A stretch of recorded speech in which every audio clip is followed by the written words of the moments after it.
Просторы Великой Степи хранят множество загадок. Иногда может показаться, что славная история отшумела навек, оставшись лишь отзвуком в китайских, персидских, греко-римских источниках, оставивших нам клишированное описание иных народов-кибиток, тех, кто натягивает лук. Отсюда рождается ошибочное представление о единообразии степных народов, отсталых и варварских, представление, которое рассыпается в прах при ближайшем рассмотрении. Кроме того, пески и степи все еще хранят свои тайны. Под древними курганами все еще покоятся могущественные владыки степей, не потревоженные расхитителями гробниц. Найденные часто по чистой случайности предметы могут рассказать удивительные истории. Последние открытия и находки позволяют судить о существовании письменности в степи и, более того, нескольких родственных между собой систем. Безгласные до этого культуры заговорили. Наконец, труд археологов помог обнаружить процветающие города и ремесленные центры, дворцы и сады, то, что едва ли можно было бы ожидать от страны кочевых варваров античных источников.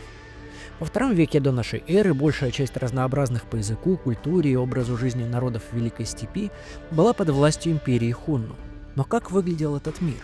Что обеспечивало такую прочность степных империй, что связывало помимо военной силы столь разные народы, и какие драмы разгорались к северу от Великой Стены? Прежде чем мы последуем за ветром истории, проносившимся над просторами Великой Степи, нужно обратиться к тому, как была устроена жизнь в империи Хунну. Во главе обширной державы Хунну стоял Шаньюй. Мы уже не раз встречались с этими могущественными владыками степей в прошлой беседе об истории Хунну, от красивых легенд о первом объединителе степи Моде до драматичных событий Великой войны с воинственным императором Уди. Происхождение этого слова, как и многое в истории первой великой кочевой державы, окутано тайной. По одной версии, это слово прототюркского происхождения и изначально звучало как Улус-Тамган. По другой, происходит от монгольского «сайян» – «лучший», «добрый», один из эпитетов великих ханов последующей эпохи. В ханьских текстах регулярно подчеркивалась сакральная роль Шаньюя. В их государстве его именуют Чинли Гуду Шаньюй. Хунну называют небо Чинли, то есть Тенгери, а сына Гуду. Слово «шаньюй» обозначает «обширный» и показывает, что носитель этого титула обширен подобно небу. Официально в переписке с китайским двором основатель хунской империи Шаньюй Моде именовался как «поставленный небом великий Шаньюй Хунну». Его сын Цзисюй, взошедший на престол в 176 году до нашей эры под именем Лаошань Шаньюя, принял более пышный титул – землей и небом рожденный, солнцем и луной поставленный великий Шаньюй Хунну. Титул Шаньюя у Хунну появился еще до возникновения их империи. Мы знаем, что им пользовался, например, Туумань, отец и предшественник знаменитого Моде, основателя хунской державы. В руках Шаньюя сосредоточились все стороны власти. Он принимал посольства и направлял армии, иногда и командовал ими лично. Он выносил окончательное решение в тяжбах аристократии. Кроме того, Шаньюй исполнял высшие жреческие функции, проводил обряды, обеспечивал своим подданным покровительство высших сил. В глазах Хунну именно божественное начало освещало его власть. Считалось, что небо и земля выбирают достойного, вводят его в мир людей и оберегают. В китайских источниках встречается обращение «сын неба», параллель, хорошо узнаваемая и в более поздней традиции тюрок и монголов, где правителя называли неборожденным. Подданные верили, что обладание особой небесной благодатью или харизмой делает человека достойным трона, и эта благодать, как считалось, принадлежала только роду Люанди, потомкам Моде. Именно поэтому, несмотря на дворцовые перевороты, власть всегда оставалась в руках его линии, прямой или боковой.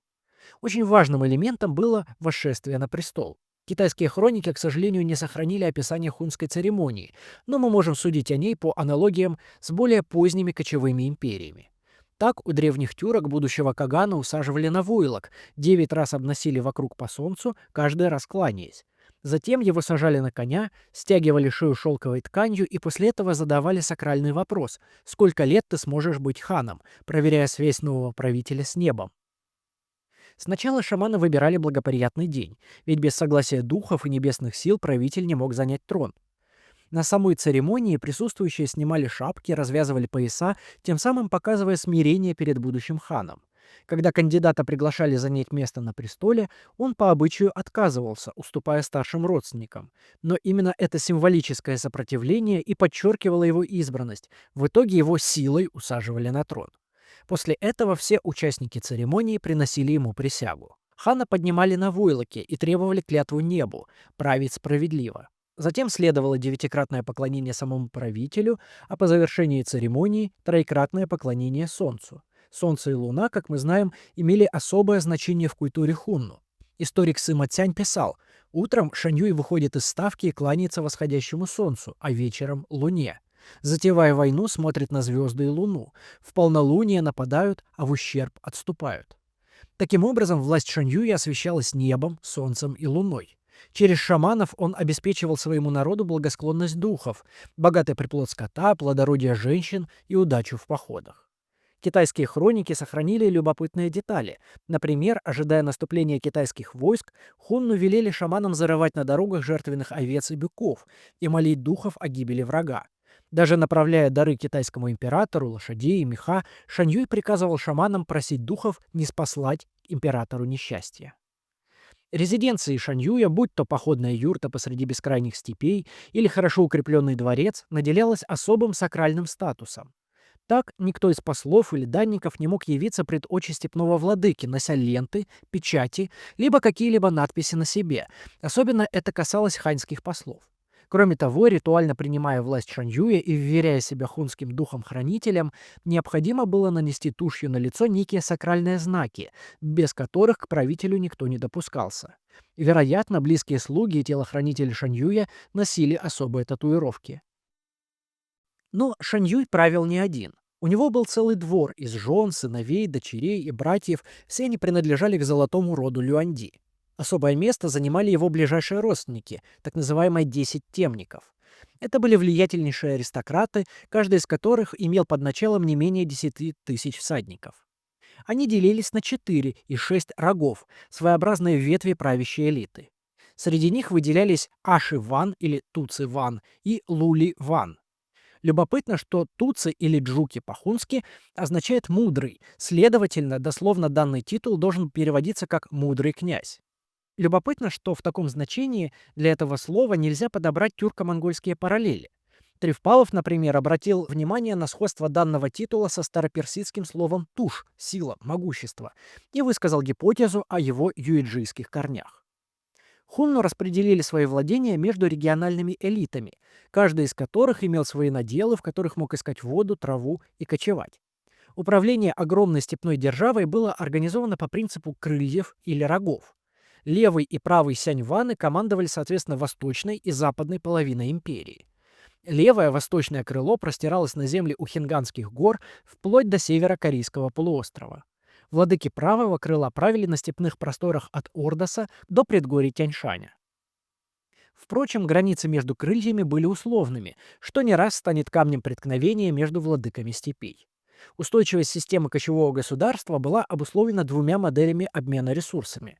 Практически вся степная часть Центральной Азии превратилась в совокупность локальных владений внутри региональных провинций, которые, в свою очередь, являлись частями суверенного владения Шаньюя и его великих вождей.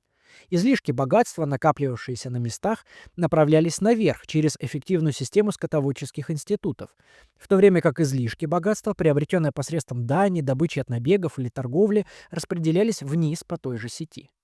Каждое крыло, в свою очередь, делилось на младшие половины, которыми управляли лули-ваны.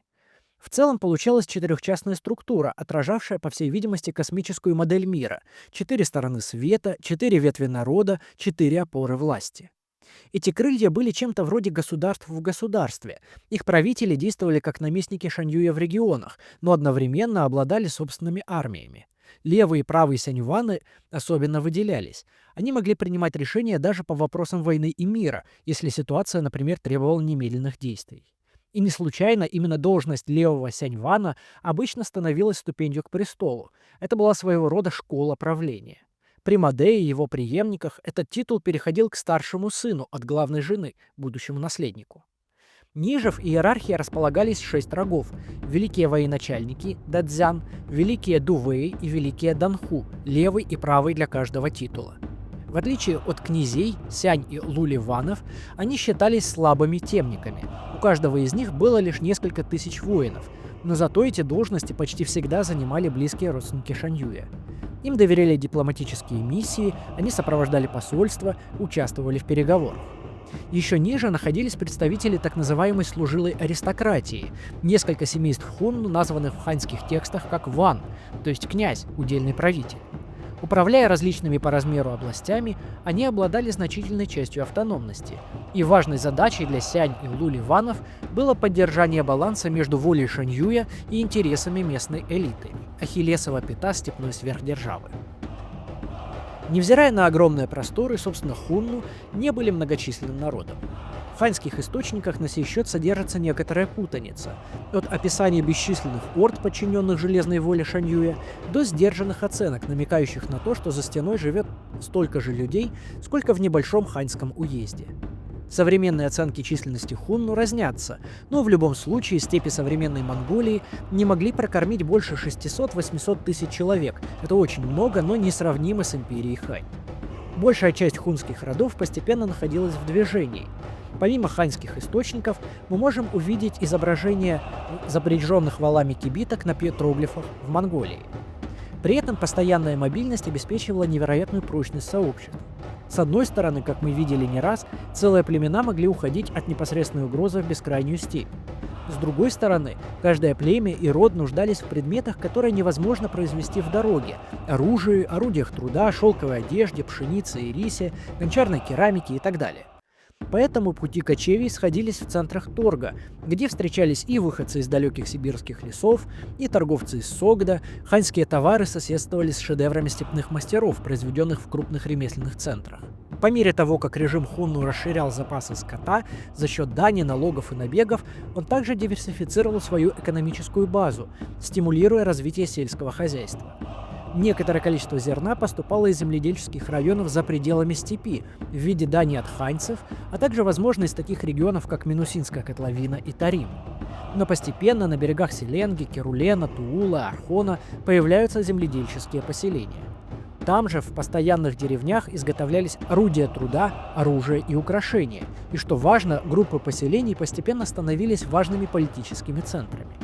На берегах реки Тимир, притока Архона, появляются огромные сакральные центры, вроде городища Талин-Гурван-Херем, представлявшего собой несколько уровней ограждений. На вершине чистокола помещались черепа овец и лошадей, а внутри ограждений находился комплекс курганов, вероятно, особо почитаемых предков. Соседство с важными металлургическими центрами не случайно. Там же изготавливались сакральные котлы для подношений духам, ритуальные колокольчики и жертвенники, найденные в святая святых погребального комплекса. Рассказы о знати хунну в ханьских летописях повествуют о больших собраниях осенью для составления отчетов о стадах и домохозяйствах, а также о священных собраниях великих вождей в конце зимы и середине лета, в месте под названием Лунь-Чен, где проживал двор Шаньюя. Летние собрания в Лунчене также включали ритуальные церемонии в честь многочисленных степных божеств, неба и земли, и благих духов предков, покоившихся под толщей священных курганов. Дополняют картину этой области как центра империи остатки крупнейшего известного комплекса стен Хунну, расположенного примерно в 30 километрах к северу от устья реки Тамир. Там, на открытых лугах долины Архон, находится уникальное земляное сооружение, шириной более 500 метров, не имеющее себе равных. Внутри основных стен было построено второе сооружение с воротами, двумя центральными зданиями и дополнительным набором земляных стен, вероятно, разделявших внутреннее пространство, одно из которых, скорее всего, было искусственным прудом. Помимо остатков полов, балок, систем отопления и крыш зданий, наиболее впечатляющими особенностями являются широкие керамические плитки, украшавшие кровлю. На каждой плитке были вырезаны стилизированные китайские иероглифы со следующими фразами: «Сын неба, Шаньюй, един как едино небо без пределов, да живет он тысячи и десятки тысяч лет». Хунну использовали хвалебные фразы, предназначенные для императора Хань, для украшения императорских дворцов своего правителя, и провозглашали Шаньюя сыном неба. Еще одним стереотипом, родившимся в ханьских текстах, является идея единообразия Великой Степи. Для разведчиков, перебежчиков, дипломатов и книжников-конфуцианцев все жители войлочных стен и народы, натягивающие лук, выглядели примерно одинаково. Разумеется, это неверно. Характерная особенность хунского общества – возможность интегрировать различные миры в единую матрицу степной империи. Этим объясняется пестрота археологических культур, образов жизни и, наконец, генетического материала. Выходцы из великих равнин Поднебесной, ираноязычные кочевники, прототюрки и промонгольские народы, финно-угорские и тунгусы-маньчжурские племена — все они были частью единого пространства. Эта универсальность и адаптивность хунской модели в дальнейшем еще не раз проявится. Так мы встретимся с отдаленными потомками хунну, почти не сохранившими кровного родства со своей исторической прародиной, но поддерживающими культурную и политическую преемственность с державой Маде. Неродственные хунну элиты народов-данников, например, с берегов Байкала или Усуни Центральной Азии, во многом воспроизводили образ жизни и сакральный символизм хунских элит, ставший одним из маркеров знатности. Иными словами, претендовать на реальную власть в степи мог тот, кто следовал хунскому ритуалу и образу жизни, носил особые татуировки и шелковый халат, повязанный влево, совершал возлияние духом, воспроизводил хунскую модель организации среди своих подчиненных. Все это вне зависимости от его кровного происхождения.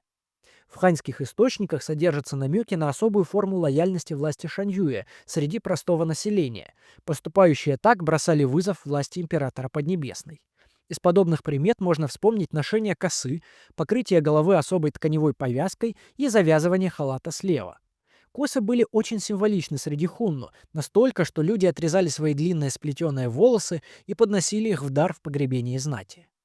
Еще одним важным символом, настоящим маркером хунской аристократической культуры были массивные поясные пряжки с изображением хищных зверей, встречающиеся повсеместно от Енисея до берегов Хуанхэ. При этом мотивы звериного стиля часто были заимствованы из искусства покоренных нехунских народов. Так, много параллелей можно найти с искусством алтайских скифов. Олени с ветвистыми рогами, грифоны, пантеры, грозные духи-хранители рода или отдельного человека. Наряду с рогатыми соколами, грифонами и оленями степного происхождения некоторые поясные пластины хунну также изображали драконоподобных змей, вероятно, вдохновленных традициями юга и привнесенных из пределов Поднебесной. Для хунну эти звери одновременно символизировали покоренные народы и были символами коллективной политической власти. В хунскую элиту были интегрированы племена различных северных варваров, живших на территории Южной Маньчжурии на плодородных равнинах Суннэнь за горами Синань. Восточная граница впоследствии превратилась в пеструю смесь знатных уделов и автономных анклавов под властью хунну. Знать ухуаней и родственных им кочевых групп облачалась в хунские одежды, предпочитая украшать их раковинами каури, привезенными из далеких южных морей, носила ханьские доспехи и вооружалась длинными мечами, распространенными в то время на территории Корейского полуострова. Значительная часть населения степи в этой части была потомками перебежчиков из Хань и поддерживала тесные культурные связи с югом. Обилие ханьских монет, зеркал и металлических изделий тому свидетельство. Небольшие поселения, схожие с ханьскими колониями, производили проса и рис, выплачивая дань центральному правительству Шаньюя. При этом по соседству с ними жили племена совершенно иной культуры, следы которой сохранились, например, на могильниках Сичагоу. Эти кочевники сохранили древнюю культуру, существовавшую в степи до хунну. Они вооружались каменными наконечниками, презирали доспехи, сооружали глубокие катакомбы для захоронений своих вождей, над которыми возводились каменные пластины, украшенные петроглифами. Мы соотносим их с племенем Ухуань, то покорному хуннам, то восстававшему против них. Одним из излюбленных промыслов ухуаней было разграбление степных могил хунской знати, что нередко становилось поводом для кровопролитных войн. Примечательно, что атрибуты власти хунна встречались не только среди сообществ, непосредственно подчиненных власти Шаньюя. Так, сильное хунское присутствие было в самом северо-восточном из китайских царств, царстве Янь. Несмотря на то, что царство было включено в империю Хань, местная знать продолжала щеголять хунскими поясами, облачаясь в варварские одежды, а позже славилась своими летучими отрядами конницы. Даже брат императора Хань, наместник Джуншаня в Северном Китае, был погребен в костюме, украшенном нефритом, с хунскими поясными пластинами. Схожая картина была на другой окраине империи, где владения хунну соприкасались с целым миром таежных племен Сибири. В прошлый раз мы уже говорили о комплексе Иволгинского городища, но любопытные процессы происходили еще дальше на северо-запад. Там, в Минусинской котловине, исчезают захоронения местной скифской элиты, на их место приходят хунну, причем часто захоронения возводятся поверх древних курганов. Представители хунской аристократии были похоронены в деревянных саркофагах с полными поясами хунну. В захоронениях находят ажурные бронзовые пластины, кольца и китайские монеты. Однако эти статусные предметы не должны вводить в заблуждение. Сложный мир таежного пограничья, как и восточные рубежи державы Шаньюев, сохраняли определенную культурную и политическую независимость, а чуждые хунской культуре местные элиты постепенно перенимали новый стиль. Обычная схематическая картинка, предполагающая вытеснение дахунских народов на запад, не совсем верна. Действительно, прототюркские и промонгольские народы все чаще появляются к западу от своего изначального ареала, но был и обратный процесс, когда покоренные народы переселялись в сердце монгольских степей. По мере распада региональных политий на Алтае, под давлением хунну некоторые из племен, возможно, бежали на запад, слившись с волной сарматских кочевников. Другие, наименее могущественные, остались, лишившись политической власти. Но большая часть дахунского населения Алтая, по всей видимости, откочевала в центральные районы державы Хунну. Алтайский погребальный обычай приносить в жертву целых лошадей, уложенных рядом с элитными погребальными камерами, проник в несколько общин Хунну. Нихунский алтайский обряд погребения заметен, например, в могильнике Багага-Зарынчулу в Южной Монголии.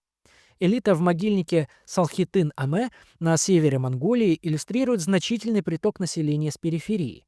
Только 2 человека, погребенных в могильнике, имели генетическое наследие, связывающее их с местным населением. Они были мужчинами, вероятно, братьями. Остальные погребенные представители элиты были связаны с народами, пришедшими из далеких западных регионов, с Саяна-Алтая или более западных регионов из Центральной Азии.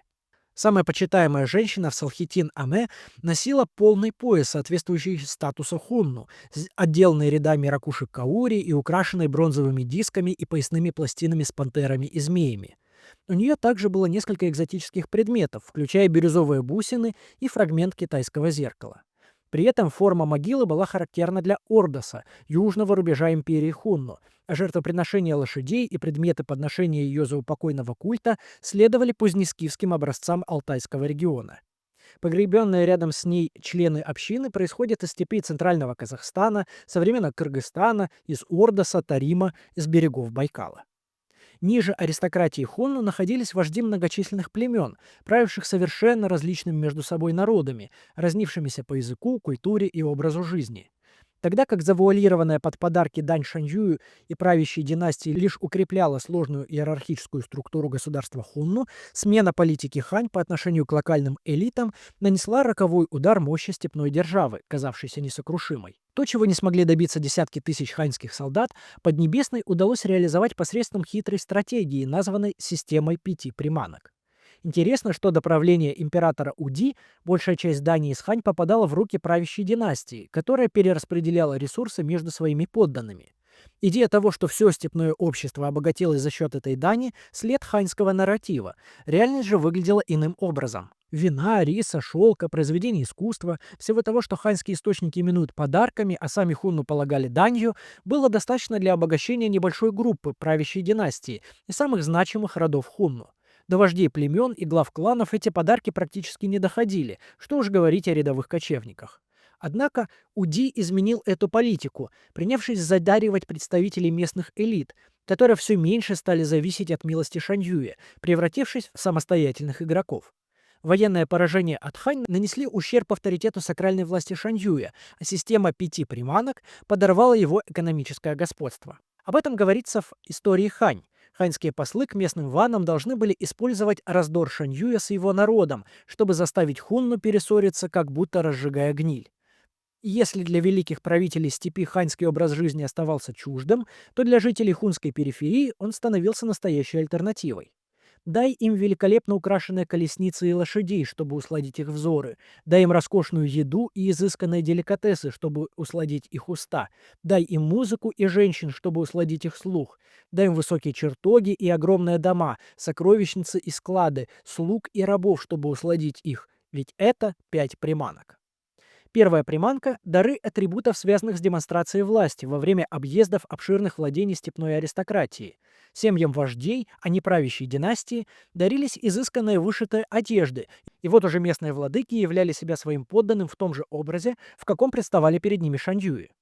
Украшенные серебром колесницы, не характерные в то время для степи, сопровождаемые отрядами роскошно одетых всадников, наглядная демонстрация власти. Вторая приманка — изысканные блюда, при помощи которых младшие вожди могли устраивать роскошные пиры для круга низшей аристократии, следуя канонам великих пиршеств, поставленных небом владык. Третья приманка — служанки, чьи тела окрашены в белое и покрыты черной тушью, ставившие ханьские пьесы и прислуживавшие на пирах, была также своеобразной узурпацией символического пространства. Тела, покрытые черной тушью, скорее всего, намекают на ритуальные татуировки, которые наносились тем, кто удостаивался аудиенции у Шаньюя.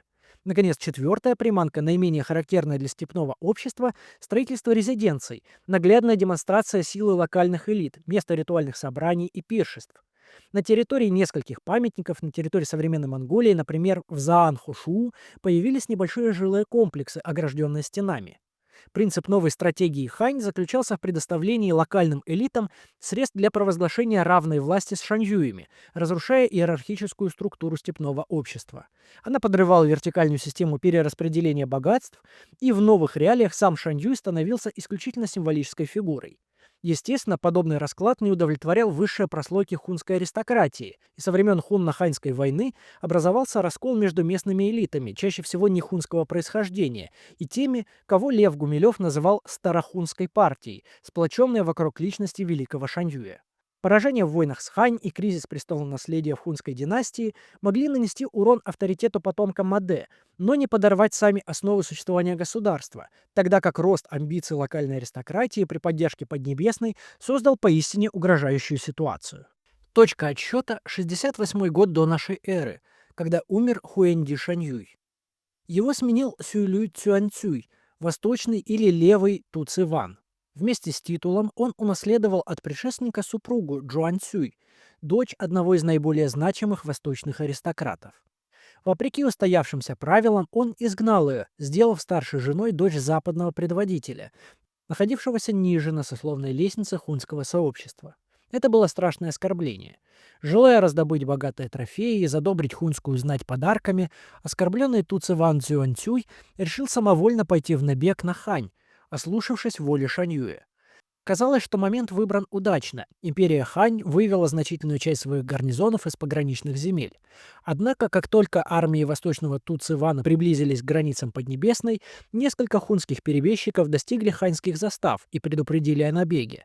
Из окрестных гарнизонов выступила значительная конная армия, и эффект внезапности был утерян. Туцивану пришлось уходить обратно в степь, а Шаньюю собирать войска для отражения ханьского экспедиционного корпуса. Ханьской экспедиции в степь так и не последовало, и, желая оправдать сбор войск, Шаньюй решил напасть на один из мятежных родов Сижу, кочевавший у ханьских границ под предлогом, что они переметнулись к южанам. Однако и эта кампания пошла не по плану. Хунский набег они отбили, после чего перешли границу и присягнули ханьскому императору. Незначительная в общих масштабах стычка была лишь одним из камней надвигающейся лавины. В том же 68 году ханьские полководцы из наместничества Западного края напали на небольшое княжество Чеши, расположенное в Турфанском оазисе. Столица княжества, которая затем получит название Ярхото, была небольшой, но невероятно хорошо укрепленной, а что самое важное, через нее пролегал северный торговый путь, и контроль над ней означал власть над всеми маршрутами, связывающими ханьские заставы с царствами Западного края. Владыка Чеши направил прошение о помощи к Шаньюю, но хунские войска были заняты бесплодной войной на востоке, и потому помощь так и не пришла. Понимая, что противостоять в одиночку ханьцам он не сможет, владыка Чеши перешел на их сторону и даже разорил хуньские кочевья неподалеку. Локальная стычка привела к настоящей катастрофе, усиленной холодной зимой и падежом скота. В державе Хунну начинался голод. Шаньюй требовал от пограничных ванов присылать больше партий зерна в ставку, однако этого явно было недостаточно. В 64 году до нашей эры Шаньюй лично возглавил атаку на Чеши, но не смог взять укрепленную столицу и был разбит подоспевшими ханьскими силами. Более того, на протяжении 3 последующих лет жители оазиса несколько раз совершали набеги на хунские кочевья и даже разбили армию, посланную против них. Еще одним важным случаем роста амбиций местных элит была война на далеком севере державы Хунну. Открытый вызов могуществу Шаньюя бросило племя, названное в ханьских источниках как Динлин или Теле, живших между Байкалом и Енисеем. Гипотетически они связаны с тагарской археологической культурой. Далекие племена Минусинской котловины и Среднего Енисея были осколком скифского мира. Любопытно, что генетические исследования показывают их близость к андроновской культуре и даже далеким скифам Причерноморья, но при этом в хунскую эпоху у части населения появляются монголоидные черты. Вероятно, именно эта прослойка составляла кочевую аристократию, тогда как значительная часть динлинов была оседлой. Сохранились даже следы ирригационной деятельности на левом берегу Енисея. На петроглифах или писаницах, особенно на территории Хакасии, сохранилось невероятно яркое изображение очень своеобразного сообщества. Узнаваемые шатры кочевников соседствуют с деревянными постройками, следы которых подтверждаются археологически. Любопытная деталь — загнутая кверху крыши тагарской культуры, наводящая на мысли о параллелях с невероятно удаленной ханьской архитектурой. Помимо важных торговых связей с народами Севера, жители Минусинской котловины славились своей металлургией. Сохранились следы настоящих металлургических центров, выплавлявших медь и железо, производивших невероятно качественные украшения и оружие. Если мы примем соотношение динлинов к тагарской культуре, то окажется, что их восстание против хунну имело особо болезненные последствия для державы Шаньюев. Богатый регион, поставлявший так необходимое кочевникам руды и оружие, отпал от степной империи. Более того, непокорные динлины или теле несколько лет безнаказанно разоряли кочевья хунну. Далекий север, как и западные и южные окраины, стал неспокойным местом. Поток даров и богатств, шедший в ставку Шаньюя, иссякал, и Сюйлю Цюаньцюй Шаньюю необходима была блистательная и яркая победа.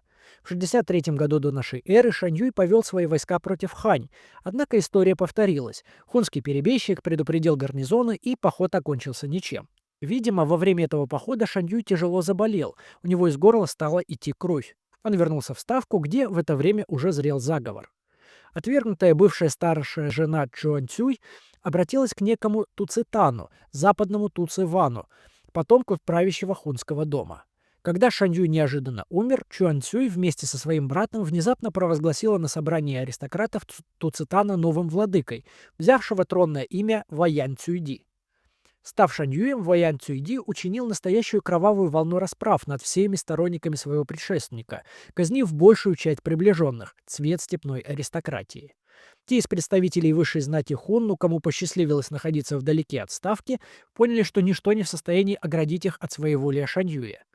Тогда как в правлении Сюэлю, Цюаньцю и Шаньюя можно было говорить о непокорности отдельных народов, не входивших в сферу влияния хунну, теперь же и хунские роды начали выказывать неповиновение. Так, в 59 году до нашей эры род Югянь после смерти своего предводителя отказался признавать ставленника Ваян Цюйди и открыто восстал против власти Шаньюя, разбив посланные на усмирение войска.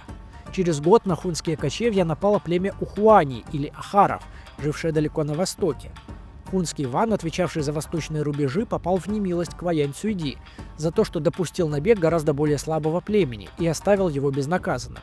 Зная крутой нрав своего повелителя, он замыслил небывалое. Отыскал в степи сына Сюлю Цюаньцюя и при поддержке родственников провозгласил его Шаньюем Хуханье. Вместе с войсками со всего востока хунской державы Хуханье двинулся на Ваян Цюйди, и две армии встретились на берегах Керулена. Однако здесь вновь случилось небывалое. Грозные армии старого Шаньюя разбежались, отказавшись сражаться за кровавого убийцу. Ваян Цюйди бежал, обратившись за помощью к своему брату Джуки, Сяньвану, правившему на западе, умоляя его вмешаться. Однако тот ответил высокопарным отказом. «Ты повинен в крови многих людей, тебе же за это и держать ответ». Покинутый всеми, лишенный сакрального ореола власти, Ваян Цюйди покончил с собой. Стройная система сдержек и противовесов, скреплявшая воедино огромную державу, рухнула. Началась гражданская война, охватившая практически всю Великую степь от ханьских пределов до бескрайних казахских равнин. Хуханье захватил двор Шаньюя в 58 году до нашей эры, распустив войска, которые привели его к власти. Лули-ваном он сделал своего старшего брата Хутуусы, который скрывался где-то в степи и вел жизнь простого кочевника. При этом, делая ставку на своих родственников, он приказал убивать представителей иных родов, заменяя их на высших должностях своими ставленниками. Опасаясь мести за смерть Ваян Цюйди, Хуханье приказал казнить его брата Джуки, однако тот, собрав последователей на западе, выступил против его власти и с большой армией всех западных кочевий двинулся на восток. В сражении с войсками Шаньюя он одержал верх, и Хуханье бежал с небольшим отрядом приближенных. Казалось, победа уже в руках у нового владыки, но бесконечные интриги и критическое падение престижа династии сказались и здесь. В ставку к победившему Джуки прибыл глава рода Хугэ, который принялся плести интриги против владыки Запада, назначенного новым Шаньюем. Поверив клевете, Джуки казнил своего западного Сяньвана, но затем обман вскрылся, и гнев владыки обрушился на Хугэ. Тот бежал из ставки на северо-запад и объявил себя Хугэ Шаньюем. Хугэ были мощным объединением нескольких кочевых народов на Алтае, которые в свое время потерпели сокрушительное поражение от Маде во время первых завоеваний Хунну. Хотя вожди Хугэ были уничтожены и принуждены к повиновению, они явно сохранили некоторую степень автономии под властью Хунну. Вскоре после того, как этот повелитель остатков орд Хугэ объявил себя верховным правителем Степной империи, еще дальше на запад, в Центральной Азии, Юйди провозгласил себя Дзюли Шаньюем. Затем правитель нихунской крови из рода Удзе последовал его примеру и провозгласил себя Удзе Шаньюем. И вот через год на просторах огромной державы было уже 5 претендентов на престол. Ханьские хроники описывают ужасающее положение дел в степи. Голод, падеж скота, за воюющими армиями шел мор и смерть. Многолюдные кочевья опустели. Армии степных владык сходились в бесконечных сражениях, оставляя груды непогребенных тел на растерзание стервятникам. Несмотря на возможное преувеличение ханьских летописцев, обстоятельства для правящего клана Люэнди, безусловно, были плачевными. 5 амбициозных вождей, обосновавшихся в отдаленных районах империи, одновременно претендовали на титул верховного правителя всей Центральной Азии. 3 из них не принадлежали к царскому роду, а один занимал сравнительно низкую должность чиновника Данху при провинциальном правителе. Понимая, что по одному им не выстоять, самопровозглашенные Шаньюи заключили союз против Джуки, выбрав своим главарем предводителя рода Юйди, ставшего Чинли Шаньюем. Детально описывать события кратковременной, но кровопролитной гражданской войны нет смысла. События сменяли друг друга с невероятной быстротой. Переменчивая удача была сначала на стороне Джуки, разбившего союз 3 Шаньюев в 56 году до нашей эры, однако затем на него обрушился Хуханье, собравший значительные силы на востоке.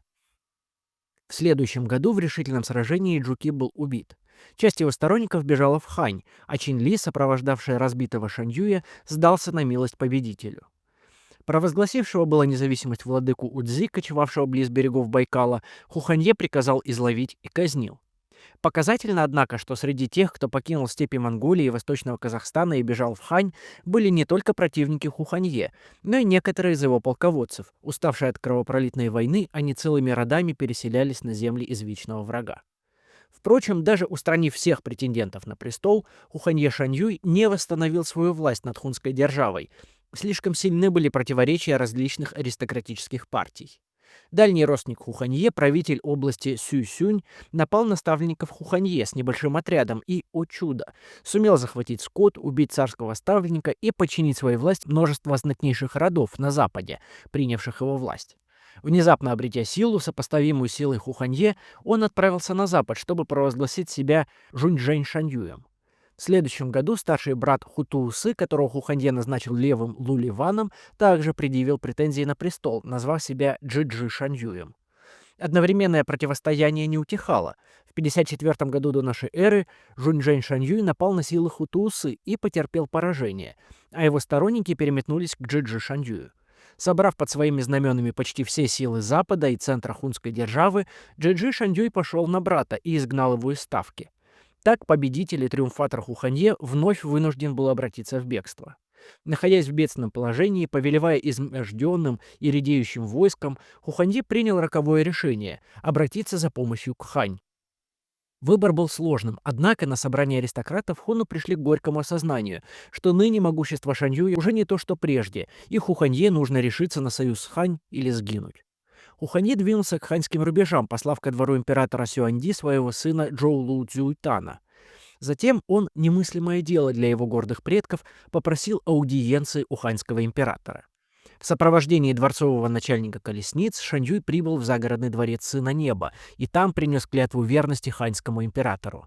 Страшный враг, беспокоивший границы Поднебесной на протяжении 1,5 веков, казалось, был замирен.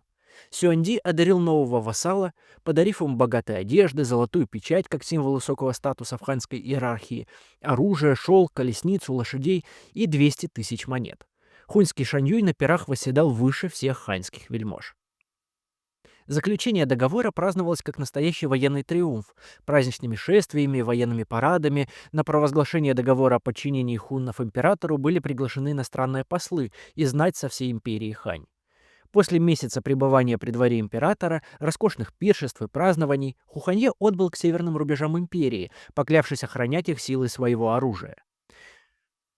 При этом характерно, что отбывая, Шаньюй попросил императора Сюаньди организовать регулярное снабжение голодавших отрядов хунну. Обозы с просом и рисом потянулись к хунским кочевьям. На землях державы Хунну наконец-то восстановился мир. Джиджи Шаньюй поначалу пытался также заручиться благосклонностью ханьского императора. Он даже отправил к нему своего сына, но регулярно послы от западного Шаньюя встречали в Хань прохладный прием. На торжественных церемониях они всегда занимали место ниже, нежели представители Хуханье, а на предложение политического союза Сюаньди неизменно отвечал уклончиво. Понимая, что это противостояние ему не выиграть, Джиджи Шаньюй обратил свой взор на запад. Там, за горами Тяньшань, в сердце Центральной Азии, к тому времени сплелся тесный клубок союзов и коалиций, основными силами в котором были Усуни и Кангюй. И пока Джиджи Шаньюй движется со своими ордами на запад, перенесемся мысленным взором за отроги Тяньшаня. Лучше всего по ханьским источникам известна история Усуней, освещенная гораздо лучше, нежели большинство кочевых политий их соседей. Усуни были одним из племен, захваченных грандиозным переселением народов на заре эпохи Хунну. По сообщениям ханьской хроники, они жили в маленьком царстве в Гайсуйском коридоре, а их соседями были юэджи. Когда грозный народ юэджи снялся с места и обратился в бегство на запад, первыми на их пути были усуни, которые так и не смогли оказать сопротивление бывшим владыкам Великой Степи. Около 182 года до нашей эры они были разбиты, остатки племен бежали к Хунну. В ожесточенной степной схватке чудом уцелел наследник правителя Усуней, носившего титул Куньмо. Сохранилась легендарная версия, важная для понимания мифологии Усуней. Якобы в детстве оставленного в степи младенца, будущего основателя Усуньской династии, выкормила волчица. Этот мотив, как мы увидим в дальнейшем, рефреном повторялся в мифологиях различных тюркских народов, что может косвенно свидетельствовать о культурной близости Усуней к прототюркским племенам. Младенца принял у себя великий Шаньюй Моде и вырастил при хунском дворе. Когда Куньмо достиг возраста в 20 лет, он принял судьбоносное решение перекочевать с остатками народа Усуней в Илийскую долину, на запад хунской державы. Около 162 года до нашей эры можно говорить об основании независимого от Хунну государства Усуней, правитель которого открыто отказался подчиняться воле Шаньюя. О них узнал уже знакомый нам посол на запад Джан Цянь, находясь в плену у Хунну, и версия, которую сохранили нам ханьские источники, хунского происхождения. Естественно, появление сильного политического образования на западе хунской державы, причем враждебно настроенного по отношению к Хунну, не могло не заинтересовать ханьцев. Когда в 117 году Джан Цянь прибыл ко двору уже пожилого правителя Усуней, он застал там сложную обстановку. Пожилой владыка наотрез отказался возвращаться на прародину Усуней в Гансуйский коридор, отвоеванный императором Уди. Он поведал ханьскому посланнику, что его держава разделена на три части. Левое, восточное и правое западное крыло находятся во власти сыновей Куньмо, которые не ладят между собой, и страна находится в преддверии гражданской войны. Кроме того, в державе Усуни боятся грядущего хунского вторжения и потому не решаются предпринимать враждебные действия против былых господ. Явив чудеса красноречия, Джан Цянь поведал Куньмо о поражениях, которые нанес Уди Хунну, уверив старого правителя в том, что могущество Хунну рушится, и они уже не в состоянии угрожать Усуням. Безусловно, ханьский посланник несколько опережал события, и держава Шаньюев была все еще грозной силой, но старый Куньмо согласился установить дипломатические связи с Хань. В 107 году до нашей эры произошло невиданное событие. Дальняя родственница ханьского императора была выдана замуж за Куньмо. Она была дочерью опального Дзяндувана, да и родство с императором было дальним, но сути это не меняло. Впервые в ханьской истории родственнице правящего дома пришлось отправиться так далеко на запад. В ставке Усуней ханьская принцесса была принята с подобающим почетом. Она прибыла во главе большого посольства и поселилась во дворце, одаривая богатыми подарками усуньскую знать. Куньмо являлся к ней лишь раз в год, устраивая пир для приближенных аристократов, но, как отмечает Баньгу, он не знал китайского языка и не понимал свою супругу. Кроме того, опасаясь гнева Хунну, Куньмо сделал ее правой, то есть младшей женой, тогда как старшей оставалась хунская царевна. Переживая несправедливость и находясь так далеко от дома, царевна излила душу в стихотворении, отправленном с оказией в Хань. Меня выдали замуж на край Поднебесья в чужую страну, за владыку Усунь, где куполообразный шатер служит домом, а войлок стенами, мясо едой, а кислое молоко напитком. Мысль о том, что мне суждено здесь прожить жизнь, ранит мое сердце. О, как хотела бы я стать лебедем и вернуться домой. Получив письмо от нее, император повелел ей во всем следовать обычаям страны, где она живет, но согласился отправлять каждый год посольство к ней с подарками, евнухами и новыми слугами. Безусловно, за сентиментальным предлогом скрывался расчет. Подарки шли в казну усуньских аристократов, склонявшихся на сторону союза с Хань, а слуги, учителя, евнухи, солдаты, купцы, чиновники и шпионы, обосновавшиеся в усуньской столице, образовали настоящую ханьскую колонию и начинали играть все более заметную роль в политике отдаленной степной державы. Наконец, Куньмо, сославшись на то, что он стар, отдал свою младшую жену внуку, по совместительству главному наследнику, а ко двору Уди отправил посольство с богатыми подарками. Родив новому супругу дочь, ханьская царевна умерла от тоски по родине. Ей на замену ко двору Усуни была отправлена новая невеста, Цзэю, ставшая женой наследника престола Вэньгуйми. К тому моменту, как он стал Куньмо, около 87 года до нашей эры, она успела родить ему 3 сыновей, став старшей царской женой, что, безусловно, усилило проханьскую партию при дворе. К сожалению, о культуре, языке, религии и истории в ханьских текстах содержатся исключительно фрагментарные сведения, тогда как разведчиков из Поднебесной в степи интересовали более практические вопросы. Здесь нам на помощь могут прийти данные археологии. Общество Усуни не было однородным, значительный компонент состоял из саков, принявших новых владык. Однако постепенное проникновение прототюркских и промонгольских элементов становится более заметным. К первому веку нашей эры переселенцы из современного Восточного Казахстана и Монголии становятся все более заметными. Эта разница проявляется, например, в типах погребений: курганы с подбоями и катакомбами у, собственно, Усуни и грунтовые могильники саков. К правящей элите, пришедшей с Востока, относятся невероятно богатые захоронения, такие как Талгарский могильник, более 400 курганов знати. По своему устройству они напоминают скифские курганы Тувы, деревянные срубы, накрытые каменными плитами. Примечательной деталью погребальных облачений, роднящие усунский стиль со скифским, обилие золотых бляшек, нашивавшихся на одежду. В Талгаре были обнаружены множество таких бляшек, практически в каждом кургане. Несмотря на то, что внешний костюм, погребальный инвентарь, оружие и украшения напоминают скифские, антропологически большая часть знати имеет характерные монголоидные черты. Проведенный генетический анализ представляет пеструю картину их происхождения от Центральной Монголии до Урала и от характерно индоевропейских черт с запада Центральной Азии до Поднебесной. Очевидно, что предметы, изготовленные хуннами, служили своеобразным статусным маркером, характерного вида застежки, ажурные бляшки, нашивавшиеся на одежду, массивные железные поясные пряжки. Экспрессивный скифский звериный стиль сочетается с характерным хунским. Зеркала и пряжки изображают сцены терзания зверей, быстроногих оленей, горных козлов, яков, хищных мифических существ. Примечательно, что часть усуньской керамики происходит из горного Алтая и Тувы. Встречаются находки более дорогих сосудов, привезенных из оазисов Тарима, видимо, использовавшихся в ритуальных целях. Часть расписной керамики была привезена из Согда. Впрочем, тесные связи с Хань проявляются и в археологическом материале. В Семиречье нередко встречаются бронзовые зеркала и фарфоровая посуда из Поднебесной. Вооружение Усуни следовало скифской моде. Главным оружием в степи всегда был лук. Наконечники стрел, скифские и хунские, самое частое оружие в погребениях. Реже встречаются копья и окинаки, короткие скифские мечи, но следов доспехов, столь распространенных у их западных соседей, практически нет.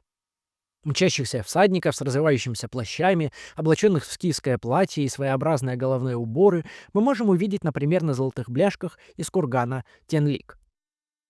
Среди предметов, относящихся к культуре Усуней, один шедевр занимает совершенно особое положение. Это так называемая каргалинская диадема из богатого погребения недалеко от Алматы, настоящая вершина степного ювелирного искусства. Ажурные золотые детали, переплетаясь, складываются в целостное повествование, настоящая панорама мифической картины мира загадочного кочевого народа. К сожалению, сведений о религии и мифологии Усуни не сохранилось, и потому остается лишь строить гипотезы о том, что именно изображено на диадеме. Очевидно, что общий сюжет – путешествие героя. В левой части диадемы безбородый юноша восседает на хищном звере, вероятно, на барсе. Как велик соблазн соотнести это изображение с популярным в искусстве Грекобактрии изваяниями Диониса, совершающего верхом на барсе или пантере свое путешествие на край мира. Вероятно, создатели диадемы могли вдохновляться рецепциями этого сюжета на предметах, распространявшихся повсеместно в Великой Степи. Движение фигур строго ориентировано справа налево. В большинстве сохранившихся предметах искусства, артефактах и граффити в регионе фигуры движутся в обратном порядке.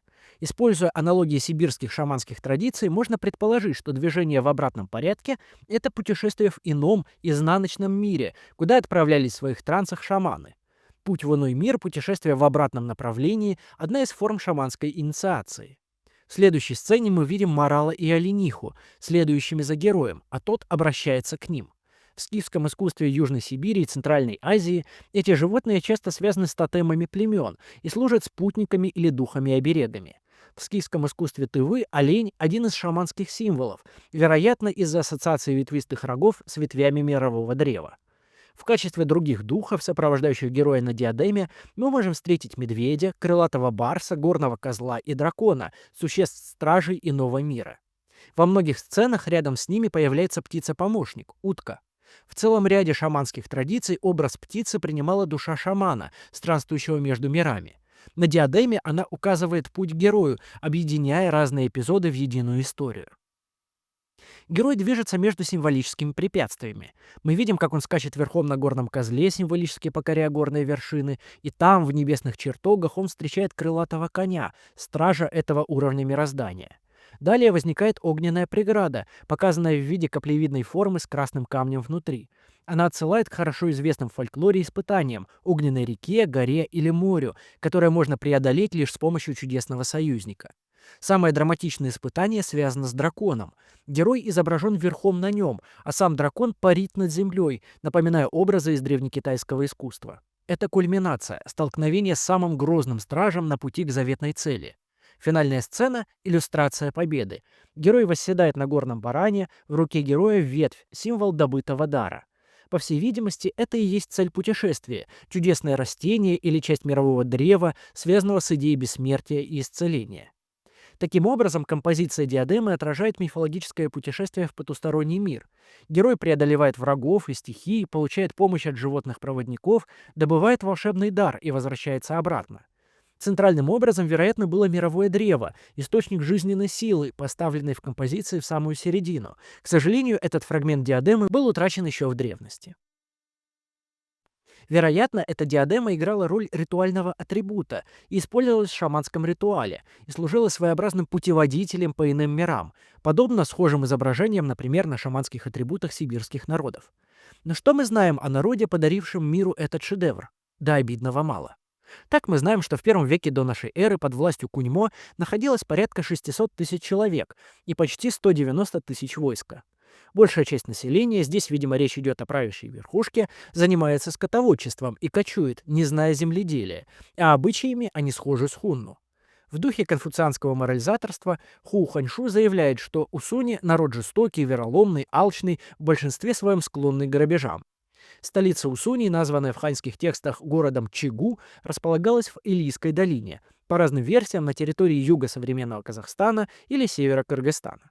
В окрестностях Алматы были найдены десятки небольших поселений, едва ли какой-то из раскопанных селений была царской столицей, однако они иллюстрируют, что довольно значительная часть населения была оседлой. Так в этих поселениях выращивали пшеницу и рис, последний, кроме того, привозился еще и из Тарима или из самой Поднебесной. Наглядна разница архитектур домов оседлого населения. Землянки и полуземлянки соседствуют с домами из сырцового кирпича. Впрочем, довольно крупные поселения не имели городских стен, лишь некоторые из них защищены валом и рвом. Век фортификации в Семиречье наступит позднее. Интригующими кажется так называемое Сако-Усуньские святилища, создававшее сакральный ландшафт государства. Так, например, в южной части Алматы была раскопана круглая площадка, окруженная валом и чистоколом, в центре которой находилась глиняная платформа – алтарь. Вокруг были найдены следы подношений, кости животных, всевозможная керамика, осколки ритуальных котлов. Подобные ритуальные центры встречаются по всей Великой Степи. Светильники, котлы и бронзовые алтари, встречающиеся на территории государства Усуней, помещались в сакральных центрах, часто на вершине гор или в долинах рек. К сожалению, большинство из них относятся к случайным находкам, и внешний вид подобных святилищ мы представляем себе недостаточно. На одной из курильниц, вероятно использовавшейся для воскурения энтеогенных веществ, изображены крылатые львы в характерном ахименидском стиле. Имперский символизм продолжал жить в степи спустя века после гибели династии. Грозные стражи помещены по обеим сторонам бронзовой трубки, откуда должен был идти дым воскуряемых благовоний. Крылатые львы и тигры — универсальный символ защиты и оберега сакрального пространства. Он встречается в раннебуддийском, сарматском, таримском, кушанском искусстве региона. На другой курильнице изображена экспрессивная сцена, пасущиеся быки Зебу и всадник, натянувший лук. Исследователи этого артефакта, например, Мир Кадырбаев, высказывали предположение, что это своеобразное изображение Митры, охотника стад, хранителя космического порядка, а сама курильница посвящалась столь популярному у степняков богу договоров. Так, в архаических представлениях индоевропейских кочевников, которые вполне могли унаследовать Усуни, облака считались небесными коровами, дождь — их священным молоком, а Митра — их пастух. Реконструкция, конечно, гипотетическая, но ничего удивительного в том, что культы покоренных саков были приняты пришлыми Усунями, нет. Это же относится к многочисленным котлам для подношений, одного из важнейших элементов восточно-скифских культов, использовавшихся для подношений и украшенных изображениями тотемов, горных козлов, хищных зверей и грифонов. Любопытно, что в усуньский период форма этих котлов меняется. Появляются длинные ножки, часто богато украшенные сакральными символами. Они следуют древней традиции ханьских ритуальных чаш. Еще один примечательный артефакт — курильница, изображающая спешившегося всадника. Он сидит, подобрав под себя ноги, и держит в правой руке сосуд. Особенностью этой фигуры, изображающей возлияние духом и степным богам, является то, что фигурка всадника подвижна, она вращается и раскачивается, но какой символизм кроется за этим, мы, к сожалению, никогда не узнаем. Курильница из окрестностей Алматы изображает волков, терзающих поверженного горного козла. Здесь можно вспомнить о мифическом сюжете о волчице, вскормившей основателя Усуньской династии, и о том, что горный козел был тотемным символом саков Семиречья. Нет ли здесь очевидного политического подтекста победы волков Усуньи над саками? За пиршеством наблюдают вороны, еще один символ из мира восточных степей, до этого редкий в произведениях сакского искусства. Наконец, третьим элементом сакральной традиции Усуньи были невероятно сложные в изготовлении бронзовые жертвенники. Здесь мы видим тот же набор символов — хищные звери и мифические существа, охраняющие по периметру место подношений богам и духам. Однако большая часть семиреченских курганов все еще исследована недостаточно, и не исключено, что новые яркие открытия, позволяющие полностью переменить наше представление об Усуньях, еще впереди. Вернемся же к истории. Пока сила шаньюев была велика, открыто противостоять им Усуньи не решались. В 101 году до нашей эры, когда Ли Гуанли шел походом против царств западного края, союзных хунну, ханьское посольство потребовало от Усуни поддержать экспедиционный корпус. Не желая ссориться с хунну, но и опасаясь хань, Усуни выделили несколько небольших отрядов. Они шли медленно и в сражениях особо не участвовали, прибыв к ханьскому войску уже в конце кампании. Прошло несколько десятилетий относительного мира на границе Усуни с хунну. Сражения Великой войны Уди полыхали вдали от кочевий Усуней.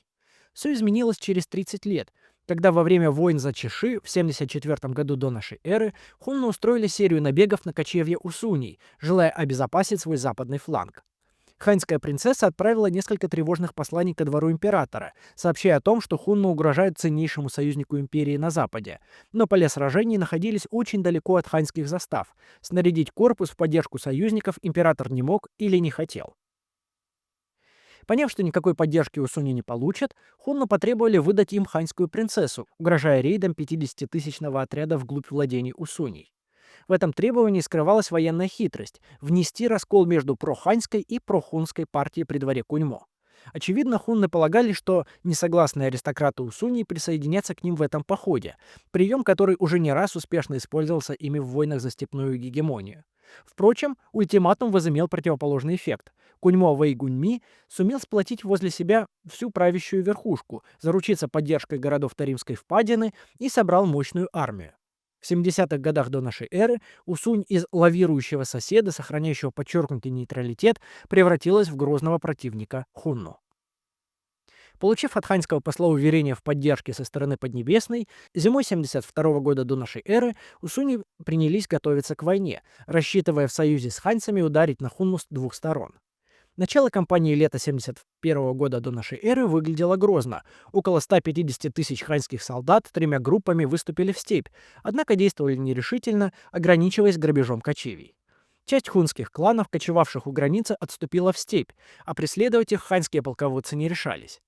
Однако совершенно иначе дела шли на Западном фронте. Там Куньмо во главе мощной армии сумел разбить западного Луливана и захватить 40 тысяч пленных, в число которых попали родственники Шаньюя. Тем более ошеломляющим было то, что усуни смогли победить столь грозного противника в одиночку, без поддержки ханьских войск. От императора был лишь один наблюдатель – Чан Хуэй. Настоящим триумфом выглядело сражение на берегах озера Баркёль в Таримской впадине, где усуни смогли победить многократно превосходящую силу хунну. Шаньюй повел новое войско против усуней, но те успели уйти домой. Огромная хунская армия оказалась застигнута врасплох суровой зимой. От мороза, голода и болезней погибла большая часть воинов, и Шаньюю пришлось возвращаться ни с чем. Война 72-70 годов до нашей эры показала, что хунну возможно сокрушить в открытом бою, не прибегая к помощи хань. Весть об этом быстро разнеслась по степным просторам, и, как мы видели, сыграла роковую роль в судьбе Степной империи. Примеру Усунь последовали, например, динлины. Возросший престиж Куньмо после славной победы над Хунну обеспокоил ханьский двор. Вместо ослабшей, терзаемой смутами хунской державы, они получили нового могущественного игрока в западном крае.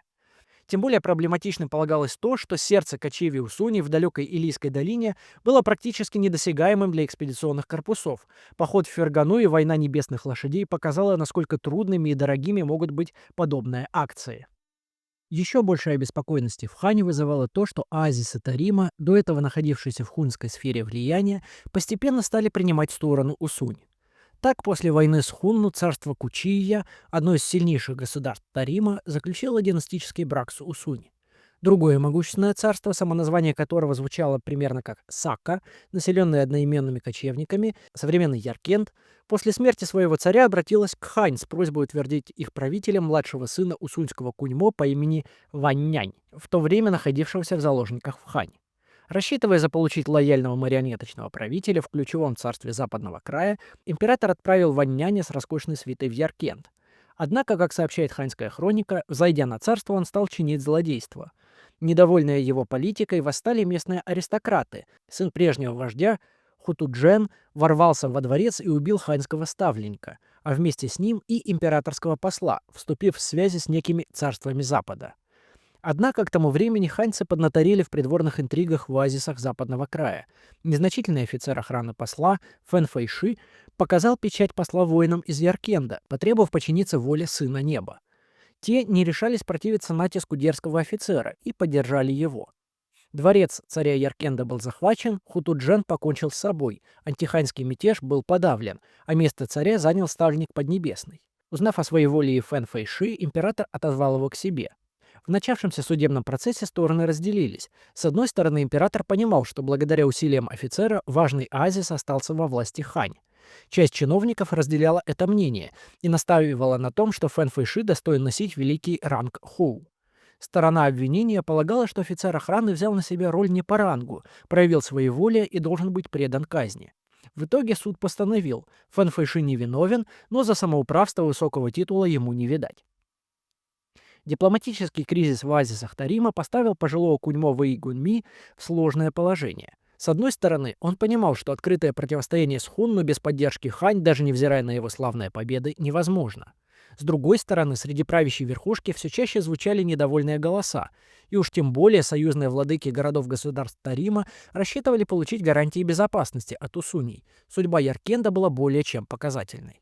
Лавируя между двумя партиями, Вэн Гуйми пошел на сознательное нарушение традиций, провозгласил своим наследником сына китаянки Цзэю, младшей жены, обделив сына хунской царевны.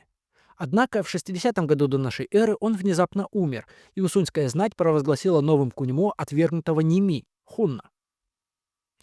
Желая замириться с проханьской партией, Ними взял в жены уже пожилую вдову своего отца, 60-летнюю Цзэю, которая родила ему сына. Как расплывчато сообщают ханьские источники, он не достиг согласия с царицей из-за своего неистовства и получил прозвище Куан-Ван – бешеный князь. В чем заключались его неистовства, мы не знаем, однако из-за его нравов среди аристократии возник заговор. В 58 году до нашей эры в ставку Куньмо прибыло посольство из Поднебесной, и царица Цзэю посвятила в свои замыслы ханьских чиновников. Она уверяла их, что бешеный князь ненавидим своим народом и не составит труда разобраться с ним для торжества парханьской партии. План не отличался особой изысканностью – устроить пир в китайском квартале столицы Усуней, пригласить на него Ними и заколоть. Однако случай сорвал этот замысел. Воин, которому уготовано было пронзить Куньмо мечом, промахнулся. Клинок лишь легко ранил владыку Усуней, тот сумел вырваться и ускакать в степь. Сын его, глава прохунской партии с отрядами гвардии, осадил резиденцию Куньмо, в которой укрылись заговорщики. Осада длилась несколько месяцев, пока не подоспело новое посольство из Хань. Императорским чиновникам пришлось вести сложную игру и жестоко затем поплатиться. Неудавшиеся заговорщики были закованы в цепи и доставлены в Хань, где казнены. Впрочем, казнен был и офицер, занимавшийся дознанием. Он посмел повышать голос и даже избить Цзэю, допрашивая ее о заговоре. В качестве извинения император послал к Ними доверенного лекаря, занимавшегося исцелением степного владыки. Правда, по возвращению в Поднебесную лекарь также был казнен, с императорским вердиктом. Зная, что Кунь-Ван должен быть убит, он не воспользовался обстоятельствами. Когда осада с резиденции Куньмо была снята, еще один сын Ними, Удзюйту, вместе со сторонниками прохунской партии настиг Ними и убил его, провозгласив себя правителем Усуней. Он бежал на север и оттуда разослал послание ко всем родам Усуней с призывом встать под его знамена. Кроме того, он обещал, что за него вступятся войска из родины его матери, то есть придет армия хуннов. Конечно, он блефовал. В 57 году в землях хунна полыхала война 5 шаньюев, и, конечно, сражавшимся за престол претендентам было не до далеких земель Усуней. Прекрасно это понимали и в Поднебесной. К рубежам Усунь вышел экспедиционный корпус. Кроме того, ханьская партия прибегла к иному способу воздействия – своеобразному психологическому давлению. Женой младшего командующего войсками Удзюйту была служанка Цзэю, пользовавшаяся особым уважением в странах западного края. Она рассказала своему мужу о несметной ханьской армии у границ, что было, мягко говоря, преувеличением, и тот поспешил к Куньмо, которого считал своим другом. Он начал уговаривать его сдаться, уверяя, что тот все равно встретит гибель в сражении с Хань. Испугавшись, Удзюйту в сердцах бросил: «Мне бы хоть сохранить малый титул». Оброненные в юрте степного владыки слова через посредничество служанки Цзэю быстро дошли до ханьских гарнизонов, откуда в стан Куньмо выехала делегация чиновников, в которой была и супруга усуньского полководца. Делегация фактически выдвинула ультиматум разделить владение Усуньи на две части, старшим Куньмо сделать сына Цзэю Юань Гуйми, а Удзюйту становился младшим Куньмо, во всем ему подвластным. При этом комендант западного края сам брался разграничивать земли Усуньи и определять, к какому владыке подчиниться тому или иному роду. Так, к 55 году до нашей эры состоялся раздел царства Усунь, который ханьцы провели, не обнажая меча. Впрочем, триумф сложно называть окончательной победой. По пограничным заставам летели донесения ханьских шпионов, что Юань Гуйми почти никто не поддерживает из аристократов, а младший Куньмо собирает мощную армию. В 53 году при подозрительных обстоятельствах умерли сыновья Цзэю, а сама великая регенша отправила прошение императору позволить ей вернуться в Поднебесную. В это время империи было не до Усуней. Великий Шаньюй Хунну Хуханье принял ханьское подданство, и весь административный аппарат Хань был занят расселением хунну рубежей, сбором продовольствия и перестройкой укреплений на границе. В это время в западных пределах Хунну кочевал Джиджи Шаньюй, не признавший власть ханьского императора. Узнав о том, что Шаньюй с небольшим числом сторонников находится неподалеку, младший Куньмо Удзюйту решил отличиться перед ханьцами и напасть на их врага. Выступив с 8000 всадников, он настиг Шаньюя, у которого было гораздо меньше воинов. Однако удача оказалась на стороне хунского владыки. Удзюйту был разбит и чудом спасся. Часть его воинов перешла на сторону Джиджи Шаньюя, который покорил несколько северных племен и замирил динлинов, но так и не решился на полномасштабную войну с Усунь. К 44 году до нашей эры положение Джиджи Шаньюя было бедственным, несмотря на сопутствовавшие ему военные победы. Он кочевал в степях современного восточного Казахстана, а ряды его сторонников редели. В гневе он убил ханьского посла и теперь наблюдал, как по воле сына неба Хуханье Шаньюй посылает отряды лояльных поднебесных хунну все дальше на север и запад. Рано или поздно они должны были добраться и до него. Все изменил случай. В его ставку прибыл посол от государства Кангюй, с которым Усунь граничила на западе и юго-западе. Усуни регулярно совершали набеги на земледельческие угодья Кангюй, и их правитель обратился за помощью к Джиджи Шаньюю. Совершив тяжелый переход, Джи-Джи переместился в Кангюй. Но что это была за страна, призвавшая на помощь грозного степного владыку? Усуни, поддерживавшая тесные связи с Хань, прекрасно задокументирована в ханьских хрониках. Как мы видели, удается реконструировать даже интриги при дворе и сложные политические комбинации между различными партиями аристократов. В случае с Кангюем у нас подобных сведений нет. Упоминания в ханьских источниках эпизодичны, а пестрый археологический материал и несколько громких открытий последних лет лишь вносят определенную путаницу. Вероятнее всего, Кангюй упоминается в иранских источниках и даже в священной Авесте, как Канга или Кангха, с эпитетами «высокая», «благородная», расположенная на северо-восточном краю иранской Айкумены. Примечательно, что ахеменидские источники помещают в этот регион различные племена саков, ни о каком государстве они не говорят. В некоторых яштах Авесты, чья редакция относится, скорее всего, к парфянскому периоду, появляются упоминания Канги. В Ардвисур-яште Туз взывает к богине: «Дай мне, о святая и благодетельная Ардвисура Анахита, победить Урвахунава Васхаки у ворот Кшатра Саока, ближайших к Канге, высокой и священной, чтобы я разгромил страны Турана». К северу от Чача, современного Ташкента, средневековая география знала одноименную крепость, воздвигнутую по легенде героем Сиявушем. В поздних зороастрийских комментариях уточняется, что живут в Канге туранцы, но сам город священен для зороастрийцев, это один из древнейших арийских городов. О языке жителей Канги Бангу говорит вполне определенно, ссылаясь на сведения ханьских послов. От Давани на запад до государства Анси, то есть Иран, хотя и есть разница в наречиях, но язык их весьма схож, в разговорах они понимают друг друга. Это подтверждается и образцами письменности, обнаруженными на территории Канги, и потому вопрос об ираноязычности основного населения этой страны можно считать решенным. К сожалению, в отличие от Усуней, по ханьским источникам мы не знаем практически ни одного имени или титула из этой страны. Из-за удаленности ханьские авторы не интересовались особенностями кангюйской политики. Однако наглядна разница фрагментов в хрониках. Джан Цянь в 126 году до нашей эры описывал Кангюй как небольшое владение, во главе которых находятся кочевники и которые платят дань юэджам на юге и хунну на севере. Мощной правящей династии у них еще нет, есть лишь несколько разрозненных племен, признающих номинальное старшинство вождя. Джан Цянь подчеркивает, что по нравам и обычаям они близки к юэджам, которые утвердились в городах к югу от Кангюй. Речь идет, видимо, о Согде, за которым вплоть до раннего средневековья в китайских источниках закрепился ярлык «кангюйская знать» юэджийского происхождения. При этом они поддерживали тесные связи с Ферганой, куда была проложена хорошо обустроенная дорога, по которой следовали посольства, и по ней же во время войны небесных лошадей в 103 году до нашей эры жители Канги послали подкрепление своим соотечественникам, осажденным ханьским экспедиционным корпусом. Спустя 100 лет, к началу первого века, описания этой страны радикально отличаются. Перед нами оседлое государство, выращивающее ячмень и проса, разводящее лошадей, владыки которого живут в укрепленных городах. Эта перемена наглядна и в археологическом материале.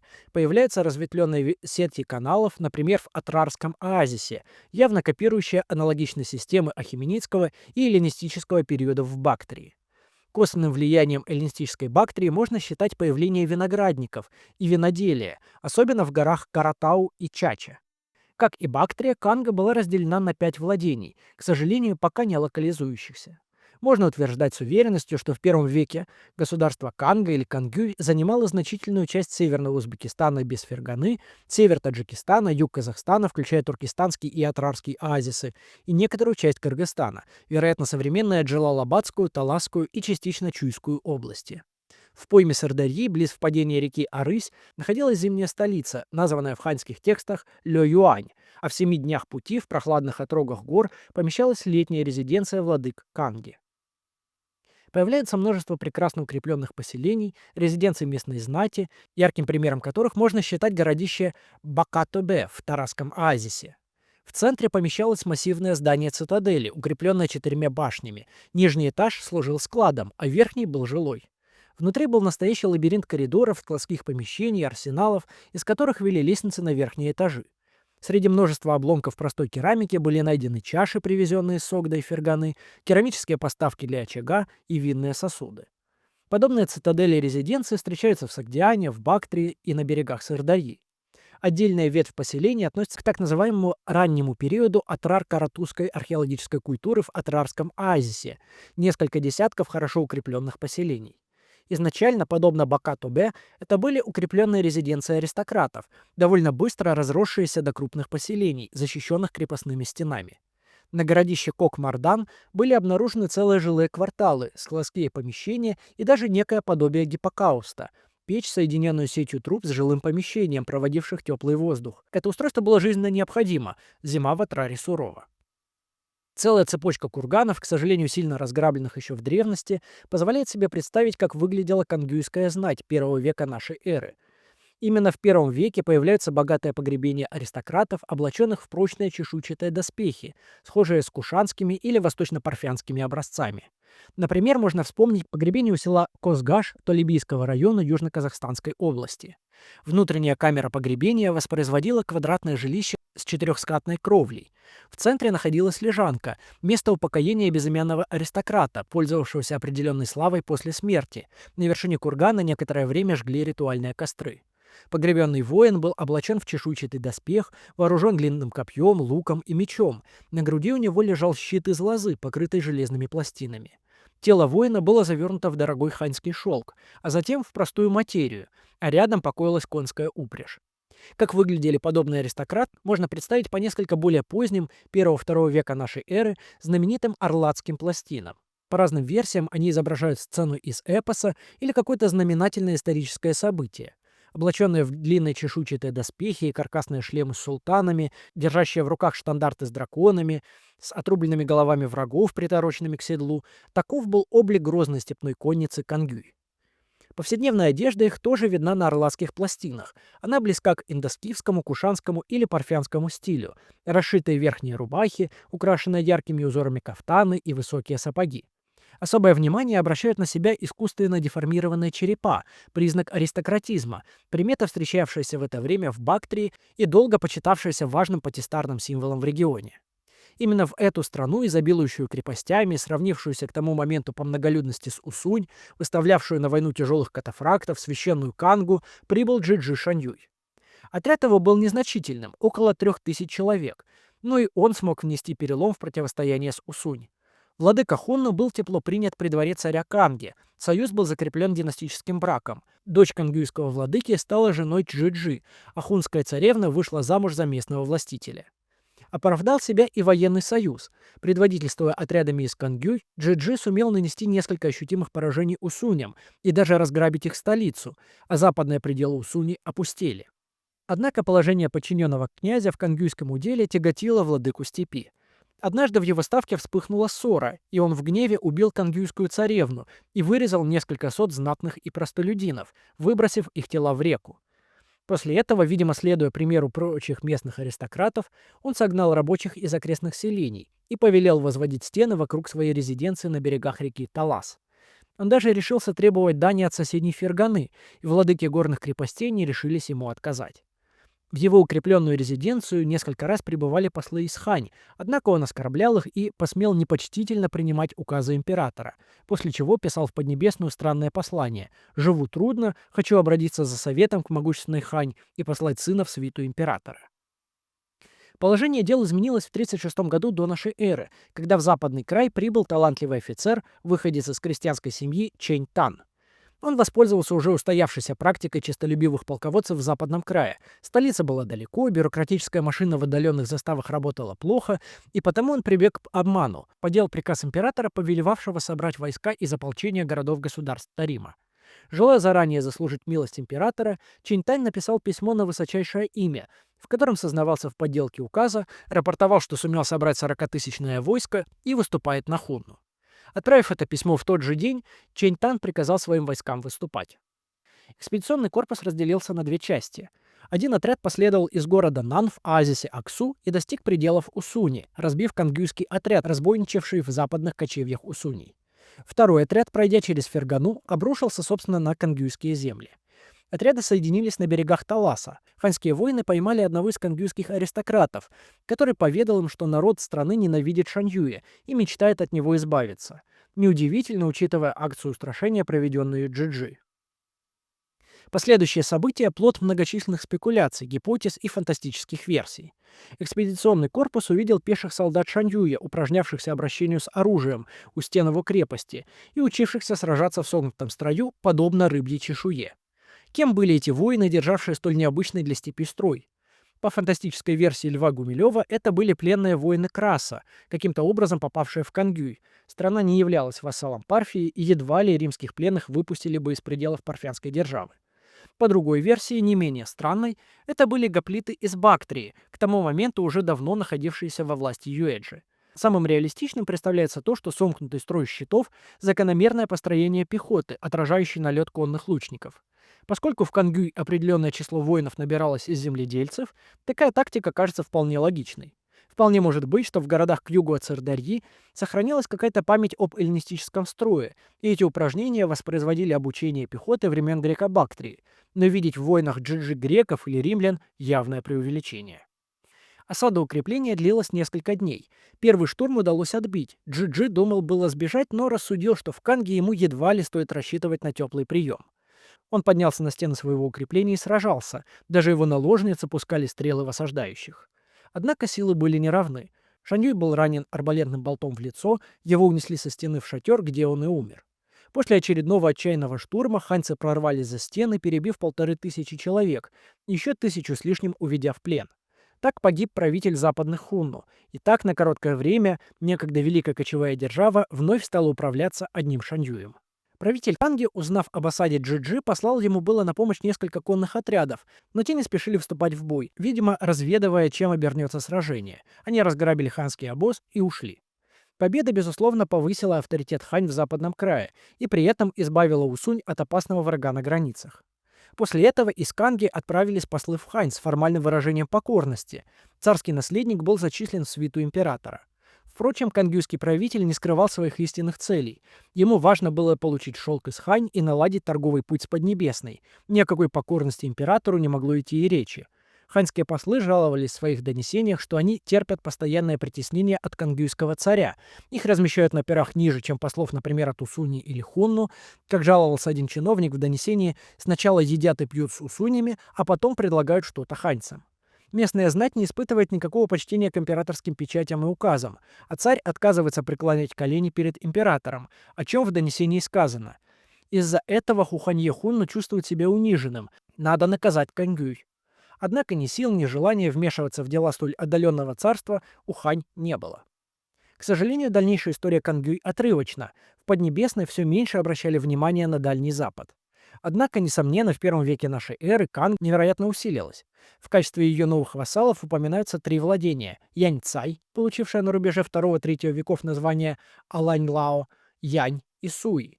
О Яньцай или Алань-Лао мы знаем, что обычаями они схожи с Кангюй. Царь их живет в городе за земляными стенами и платит дань кангюйцам. Огромное владение Алань-Лао, в котором некоторые исследователи не без оснований видят имя аланов, настоящее море различных восточно-сарматских племен, проживавших на территории центрального и западного Казахстана и у северных берегов Каспия. С их драматичной историей мы познакомимся в свое время. Царство Янь более загадочно. О нем источники из Поднебесной не знают ничего, кроме того, что там очень холодно, и они платят царю Кангюй дань шкурками соболей и живут севернее Яньцань, видимо, в Южном Приуралье. Наконец, третий вассал – Суи, богатые и цветущие земли Сагдианы. Часть сагдийских городов Канга получила после династического брака с кушанским правителем Вимой Такто в 80-х годах нашей эры. Впрочем, последние находки 2009-2020 годов показывают, что это присоединение не было мирным. На городище Культ-Абе были найдены надписи на необычном языке, который некоторые считают старосагдийским или чачским. В надписях говорится о коалиции сагдийских городов, захвативших земли на берегу реки Арысь и основавших новую крепость. Полководец Чача по имени Сападани отбил эту землю у людей шатров, кочевников. Этот город принадлежит предводителю армии народа Чач, он был построен вождем Сападани, он пришел сюда, чтобы земля людей шатров и наша земля, интригующая лакуна. И далее, государи Самарканда, Кеша, Нахшаба, Навакметана согласились, он забрал все сокровища, и теперь эта земля его. Сложно сказать, что было дальше. Согд на долгое время становился зависимым государством от Канги, но при этом появляются первые следы сагдийской колонизации на север, носившие преимущественно мирный характер. Сагдийские поселения, возникавшие на земле людей шатров, в будущем сыграют важную роль в культурном облике всей Центральной Азии. Однако пока это были небольшие укрепленные поселения, занимавшиеся посредничеством между городами Согдианы и кочевниками Великой Степи. Первый-второй века – золотое время Кангюй. Население увеличивается, некоторые небольшие поселения вроде Атрара превращаются в цветущие и прекрасно укрепленные города, владыка страны помышляет даже о походах в Тарим. В конце первого века его войска дойдут до Кашгара, и лишь посредничество Кушанского царства предотвратит войну с Поднебесной.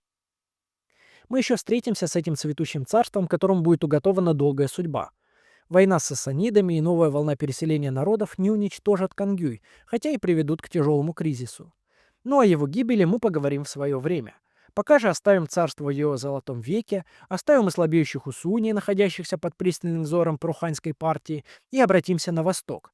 Там, за небесными горами Тяньшань, на берегах священного Керулена и бурно-кипучего Анона, вновь вершилась судьба Евразии. Казалось, что в Великой Степи, от жарких оазисов Согдианы до ледяных берегов Байкала и от Сарматского степного моря до ханьских застав установился прочный мир.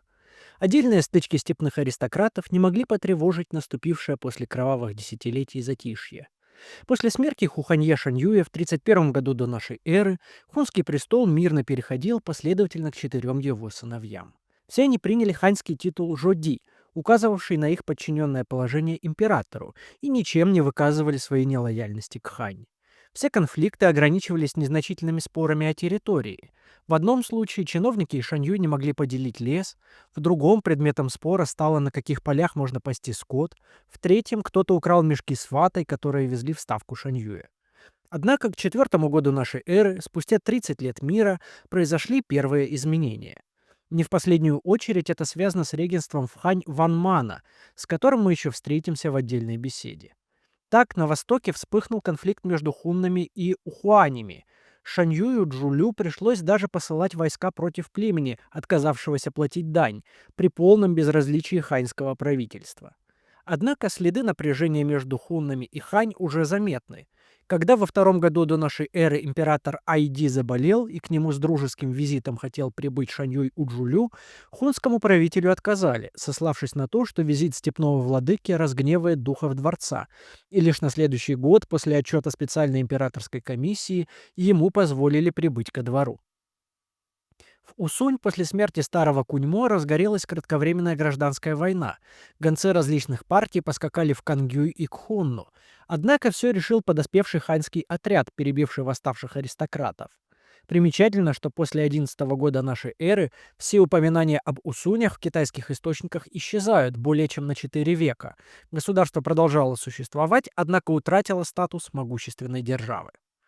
Примерно тогда же, в 8 году нашей эры, произошла судьбоносная размолвка. Из Чаши, поссорившись с финансовым инспектором, к хуннам бежал князь Гоугу и мелкий чиновник, отвечавший за таможенные пошлины. Ван Ман, тогда уже единолично вершивший судьбы империи, отправил очень дерзкое письмо к Шаньюю, напоминая, что тот правит исключительно благодаря Хань и как чиновник должен знать свое место в имперской иерархии. Уджулю, желая сохранить мир, подписал новый договор о дружбе с Хань, обязываясь выдавать всех перебежчиков из любых племен, бегущих к Хунну, но попросил взамен помиловать князя Чеши. Ван Ман проигнорировал эту просьбу, казнив перебежчиков. Уже в январе следующего года, после интриг и закулисных комбинаций, Ван Ман захватил власть, фактически упразднив династию Хань и провозгласив новую династию Синь. Он приступил к масштабной программе реформ, пытаясь создать идеализированное конфуцианское государство. Последствия некоторых из его реформ в долгой перспективе приведут к началу темных веков Поднебесной. Желая привести все в соответствии с гармонией знаков, например, Ван Ман упразднил двусложные имена, потребовав Шаньюя изменить личное имя. Тот принял повеление нового императора, став именоваться просто Джи. Под этим же предлогом Ван Ман затеял невероятно дорогую реформу государственных печатей. Новая печать была отправлена и Шаньюю. В ультимативной форме, по-другому Ван Ман общаться с подданными не умел, от Шаньюя требовалось, не читая, принять новую печать, а старую сдать. Новая печать соответствовала невысокому чиновничьему рангу удельного князя. Это было уже откровенное издевательство над степным владыкой. Начавшаяся в 10 году война носила странный характер. Несколько городов в западном крае, в частности Чеши, подняли восстание. Их поддержал Шаньюй, заявивший императорскому послу, что Ван Ман– узурпатор, империя Синь– фикция и вообще хунны верны свергнутой державе Хань. В ответ на это Ван Ман приказал готовить огромный экспедиционный корпус, чтобы полностью истребить всех хунну. Напрасно полководцу у границ указывали на абсурдность этой затеи. Впервые за 30 лет отряды степных налетчиков появились в ханьских пределах, но решительных сражений не происходило. Противостояние ограничивалось лишь мелкими стычками и обменом оскорблениями на дипломатическом уровне. В 13 году умер Шаньюй Уджулю, и война зашла в тупик. Любопытно, что, скорее всего, именно к этому Шаньюю относится погребение Фнойон-Ула, которое мы упоминали в предыдущей беседе о Хунну. Одним из маркеров этого погребения, позволяющего его датировать, является ханьская чаша, произведенная в мастерских Великого дворца во втором году до нашей эры. В литературе сохранился стереотип о глубоком кризисе, настигшем хунскую державу в этот период. Действительно, проведенные в 2010-х годах масштабные раскопки на территории Монголии демонстрируют кардинальные изменения в хунском сообществе, но едва ли это можно считать маркерами кризиса. Первое заметное изменение– существенный рост региональных элит, заметный по роскошным погребениям. И ранее власть в степи зависела от контроля над основными маршрутами откачевок и торговыми артериями. Однако ранее экзотические товары и символы реальной власти сосредотачивались в руках правящей династии. Теперь же изысканные фалеры из Римской империи, инкрустированные лазуритом поясные пряжки из Бактрии, ханьский шелк и зеркала, посуда из Ферганы и Тарима появляются в захоронениях локальных элит. Более того, роскошные погребальные комплексы, богатая тризна соперничают по богатству с усыпальницами шаньюев. Верования и обряды, свойственные хунну, проникали в сферу местных элит, что наиболее отчетливо проявляется в кодифицированных символах. Все виды погребальных сооружений, от искусно изготовленных деревянных саркофагов до простых каменных гробниц, стали сопровождаться бронзовыми парами кругов и полумесяцев, отсылавшими к культу Луны и Солнца, своеобразному имперскому культу хунну. Наглядное свидетельство роскошных гробниц местных элит– захоронение комплекса Гол-Мод. В одной из могил покоится степной аристократ в чешуйчатом доспехе, из вооружения у него было длинное копье и набор стрел с железными наконечниками, он носил пояс, застегнутый золотой пряжкой с изображением змеи, инкрустированной бирюзой, а его одежда была украшена золотыми филигранными пуговицами, инкрустированными лазуритом, подобно пуговицам, украшавшему одежду кочевой элиты Бактрии. Фрагменты ханьских лакированных изделий и двух римских стеклянных чаш демонстрируют вовлеченность в глобальные торговые сети Евразии. В десятках погребений знати по всей нынешней территории Монголии найдены ткани, волок и шелк. К великолепным памятникам в Найон-Уле мы уже обращались в свое время. Примечательная деталь. Для окраски этих тканей использовались красители из Леванта, Ирана, Индии и территории современного Вьетнама. Прямо над камерой гробницы 1 в комплексе Гол-Мод была помещена лакированная ханьская колесница, подобная тем, что были найдены в Найон-Уле. Ее борта были украшены узорами, имитирующими вышитые шелка с китайскими иероглифами. Эта колесница, вероятно, является одним из многочисленных даров, колесниц с зонтиками, преподнесенных непосредственно двором Хань, двору Хунну и пожалованных затем местному аристократу. Примечательно, что хотя шаньюи распределяли экзотические товары среди своих подданных, некоторые предметы импорта оставались под запретом. Так, только члены правящей династии обладали разнообразными нефритовыми украшениями и золотыми пекторалями из хань. Совершенный шедевр, относящийся к этой эпохе, золотая поясная пластина, ныне хранящаяся в городе Тяньшуй, изображающая 7 переплетенных драконов, атрибут невероятного статуса. Экзотические импортные товары встречаются даже в небольших могильниках, таких как Шомбуозын-Белчир, высоко в Алтайских горах. В погребении женщины с новорожденным ребенком встречаются обломки ханьских зеркал и бусы, произведенные из бадахшанского лазурита и египетского стекла. Несколько римских светильников, помещенных в могилу, не могут не поражать. Скромные изделия мастеров Антиохии достигли горного селения Хунну на Алтае.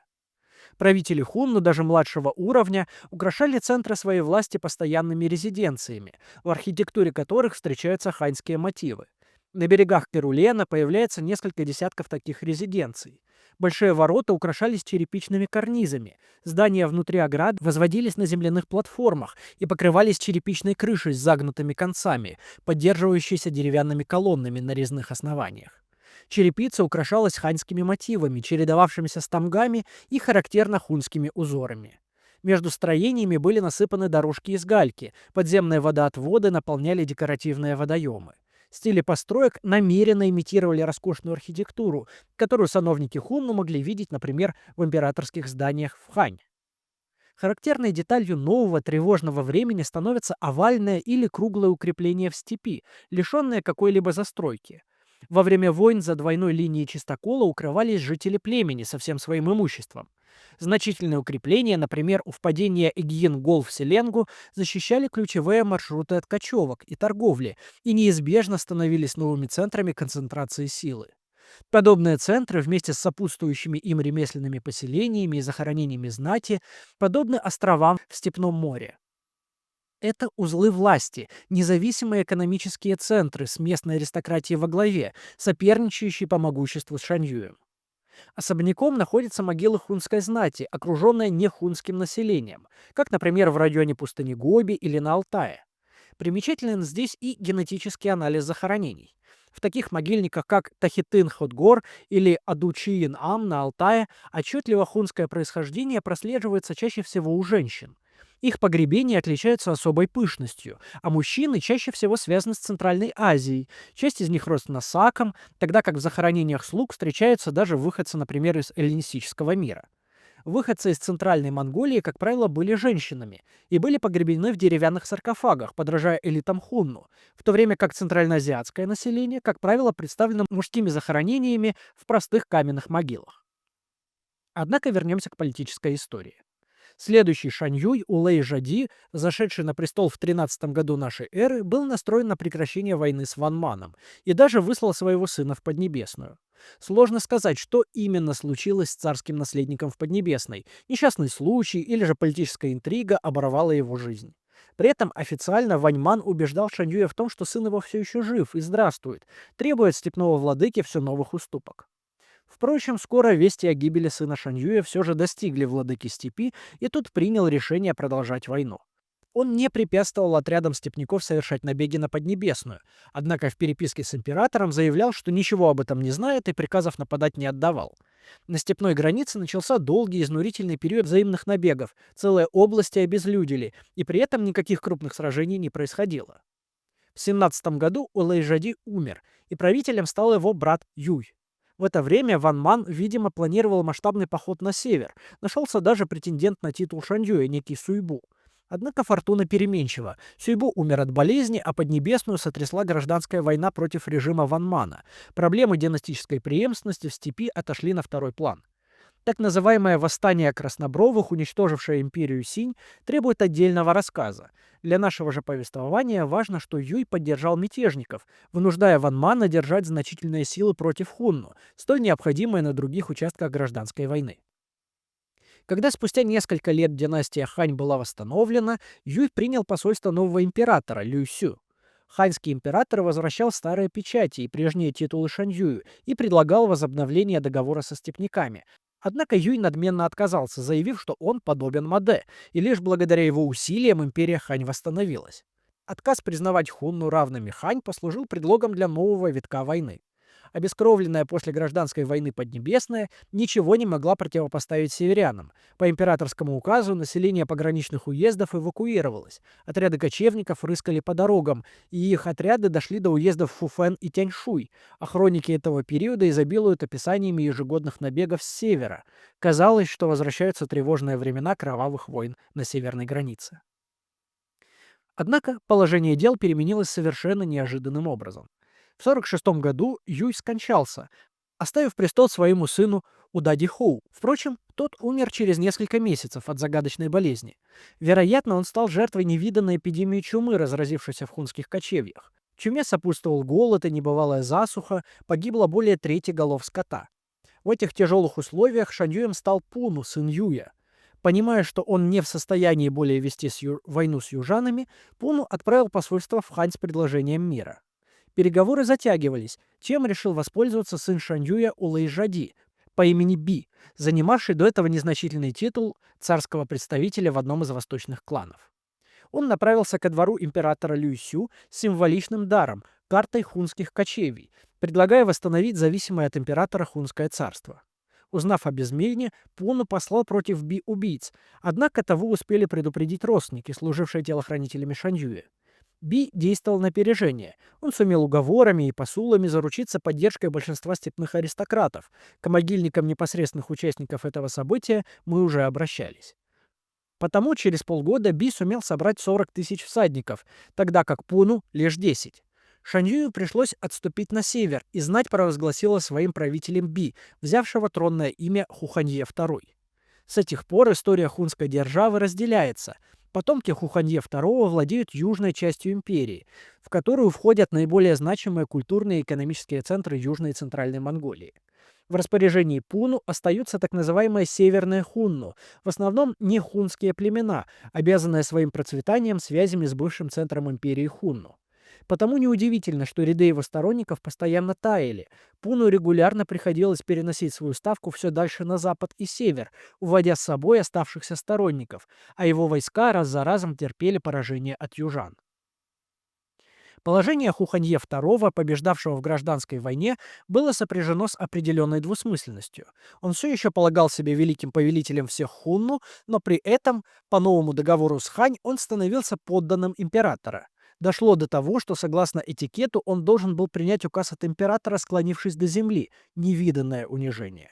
Желая соблюсти ритуал, Би выехал из своей ставки в степь, и там, склонившись перед послами, со слезами умолял их не рассказывать об этом его подданным. Слух об этом распространился, среди аристократов нашлось большое количество недовольных, поднявших мятеж и откочевавших на восток из ставки. Более того, они разбили войска Би, посланные на подавление мятежа. Однако затем старые обиды и ссоры дали о себе знать, и зачинщики мятежа перебили друг друга. Следствием этого восстания затишье в войне севера с югом. Ни у одной из сторон не оставалось сил для продолжения борьбы. Долгий период правления Хуханье II положил начало столетнему периоду относительного благополучия в державе Южных Хунну.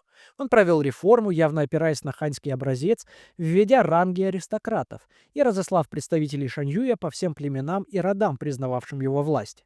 Его агенты занимались учетом на местах, следили за распределением ресурсов и докладывали обо всех новостях в Ставку, что, безусловно, упрочило власть Шаньюя. Ханьские советники организовали в Ставке канцелярию. Кроме того, в ежегодных жертвоприношениях предкам было приказано поминать и ханьских императоров. Новая система престола наследия обеспечила относительно спокойную передачу власти. После Хуханье II до 1964 года правили 5 шаньюев, и о каких-то конфликтах в хунской державе мы не слышим. Юг процветал за счет подарков и торговли с Поднебесной. Появились новые оседлые поселения, на берегах Архона возникает целая цепочка металлургических мастерских. Пока южные хунну процветали и пожинали плоды долгого мира, у северных хунну положение становилось все более бедственным. Несколько раз Пунну пытался заключить мир с Хань, но ответа так и не получил. Представители 5 знатнейших хунских родов, сохранивших ему верность, вступили в конфликт с нехунской аристократией. Вести с севера редко доходили до Хань, и потом ход событий реконструируется с трудом. Многие из вождей, поддержавших северного Шаньюя, бежали к южанам. Таявшая орда северян вела кровопролитные войны с динлинами, аристократами Минусинской котловины и новым грозным противником, народом Сяньби. Их имя реконструируется гипотетически, как Сарби, Серпи или Серви. Изначально это был пестрый конгломерат преимущественно протомонгольских племен, к которым примкнули прототюркские и ираноязычные элементы. Как и большинство народов региона, когда-то давно они были покорены Маде, но затем, как и родственные им ухуани, сбросили власть шаньюев. Вскоре именно этому грозному народу предстоит вершить судьбы Центральной Азии.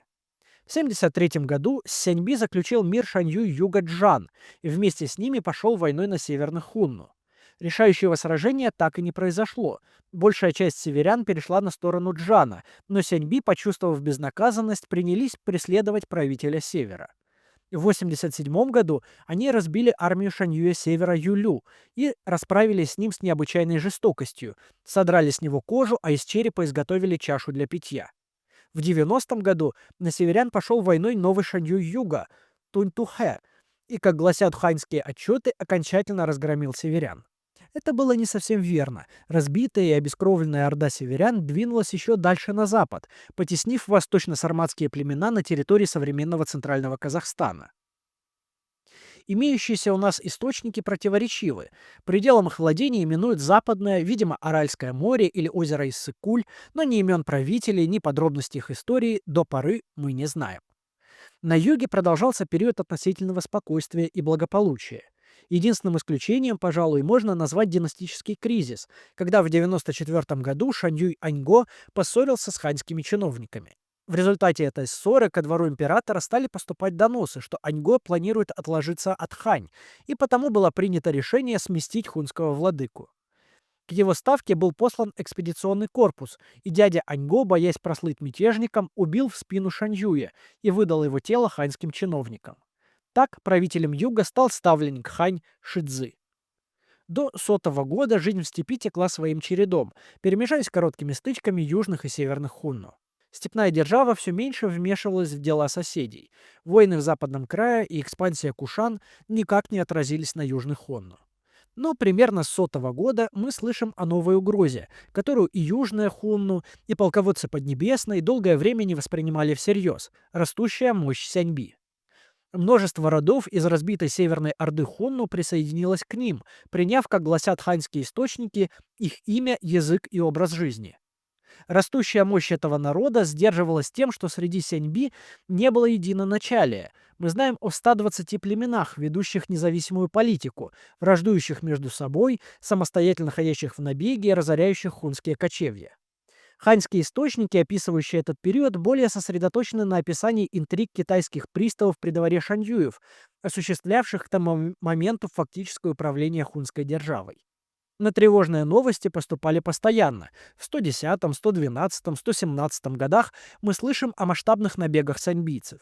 В 125 году они даже убили хунского Лулевана, после чего Шаньюйба попросил императора восстановить пограничную стражу у северных рубежей. К этому же периоду относятся первые сведения о стычках непосредственно на ханьских границах с сяньбийцами. Впрочем, воинственных кочевников использовали и ханьские приставы, например, их руками подавляя восстание хунских аристократов в 140 году. Как часто случается в истории Великой Степи, решающую роль в дальнейших событиях сыграло появление харизматичного лидера. Им стал Таншихуай, объединитель Сяньби. Как и о большинстве основателей кочевых империй, о его рождении рассказывали чудесную историю. Его отец был наемником у хунну и сражался где-то в 3-летнем походе. Когда он вернулся, с удивлением обнаружил свою жену беременной. Она утверждала, что однажды посреди ясного неба пошел град, и она случайно проглотила градинку, отчего забеременела. Ее муж не поверил в эту историю и отослал родившегося сына к дальним родственникам, чтобы те его воспитали. Уже в 13 лет Таншихуай отличился в битве с соседним кланом Сяньби, в 15 стал предводителем своего племени. Явно следуя хунской модели власти, он приказал построить себе дворец, в котором собирались подчиненные ему вожди Сяньби, обсуждая государственные дела. Вся последующая биография Таншихуая – череда многочисленных и молниеносных блистательных походов. В 157 году, в возрасте 16 лет, он разбил государство Пуйо в Манчжурии и на севере Кореи. Через год он уже воюет с динлинами за 2500 километров к западу, нанеся им столь решительное поражение, что этот народ под прежним именем навсегда исчезает со страниц истории. Затем он покорил усуней, вынудив их бежать с обжитых долин в горы. Следующий его удар пришелся по северным хунну, бежавшим от него на запад, в Семиречье, на старые земли усуней. Наконец, в 158 году его отряды появляются уже на ханьских рубежах. После тяжелых поражений, нанесенных им южным хуннам, многие племена переметнулись на сторону Сяньби, приняв их имя. Ханьские армии даже с поддержкой хунской конницы были совершенно беспомощны. В 177 году против Таншихуая была собрана огромная хунно-ханьская армия, но Сяньби перебили почти всех южных воинов, ушедших в степь. На руинах державы Хунну возникла новая сила. Прежняя сложная модель взаимоотношений локальных элит, перераспределения ресурсов и связи между центрами производства рухнула. Новый владыка степи не принимал никакого титула, оставаясь лишь вождем Сяньби. Сложная система чинов, рангов и уровней знатности, поддерживавшая хунскую власть, исчезла. Теперь власть вождя держалась на совете глав кланов, выбиравших себе нового предводителя. Прежним, пожалуй, осталось разве что деление государства на крылья, старшее левое и младшее правое. Безусловно, эта модель обладала меньшим запасом прочности, и синьбийская гегемония ненадолго пережила Тяньшихуая, умершего в 181 году. Сеть местных элит, некогда составлявшая единую империю, возродилась в монгольских степях как децентрализированный конгломерат региональных держав. Наряду с подъемом периферийных племен и царств начался исход разношерстных народных общностей. За долгие века главенства в степи хунну завезли на север десятки, а то и сотни тысяч рабов, и после падения гегемонии Шаньюя управлять этой массой народа стало некому. Множество рабов, бежавших от Сяньби и Хунну, включая выходцев из северных динлинских и южных цянских групп, бежали на юг.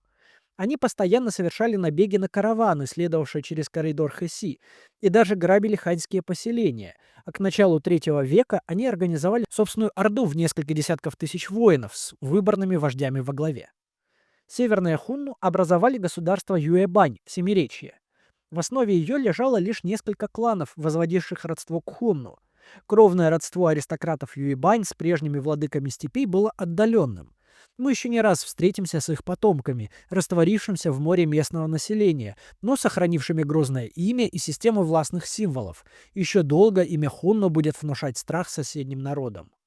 Усуни, вытесненные в горы Тяньшань, еще несколько веков сохраняли свое государство, пока очередная волна переселения народов не положила им конец. Хотя генетические исследования показывают, что родство с современными народами Центральной Азии у Усуни очень дальнее, и самые их близкие родственники живут на Памире и в китайском Туркестане, история с хунну повторяется. Другие народы и племена сохранили их названия.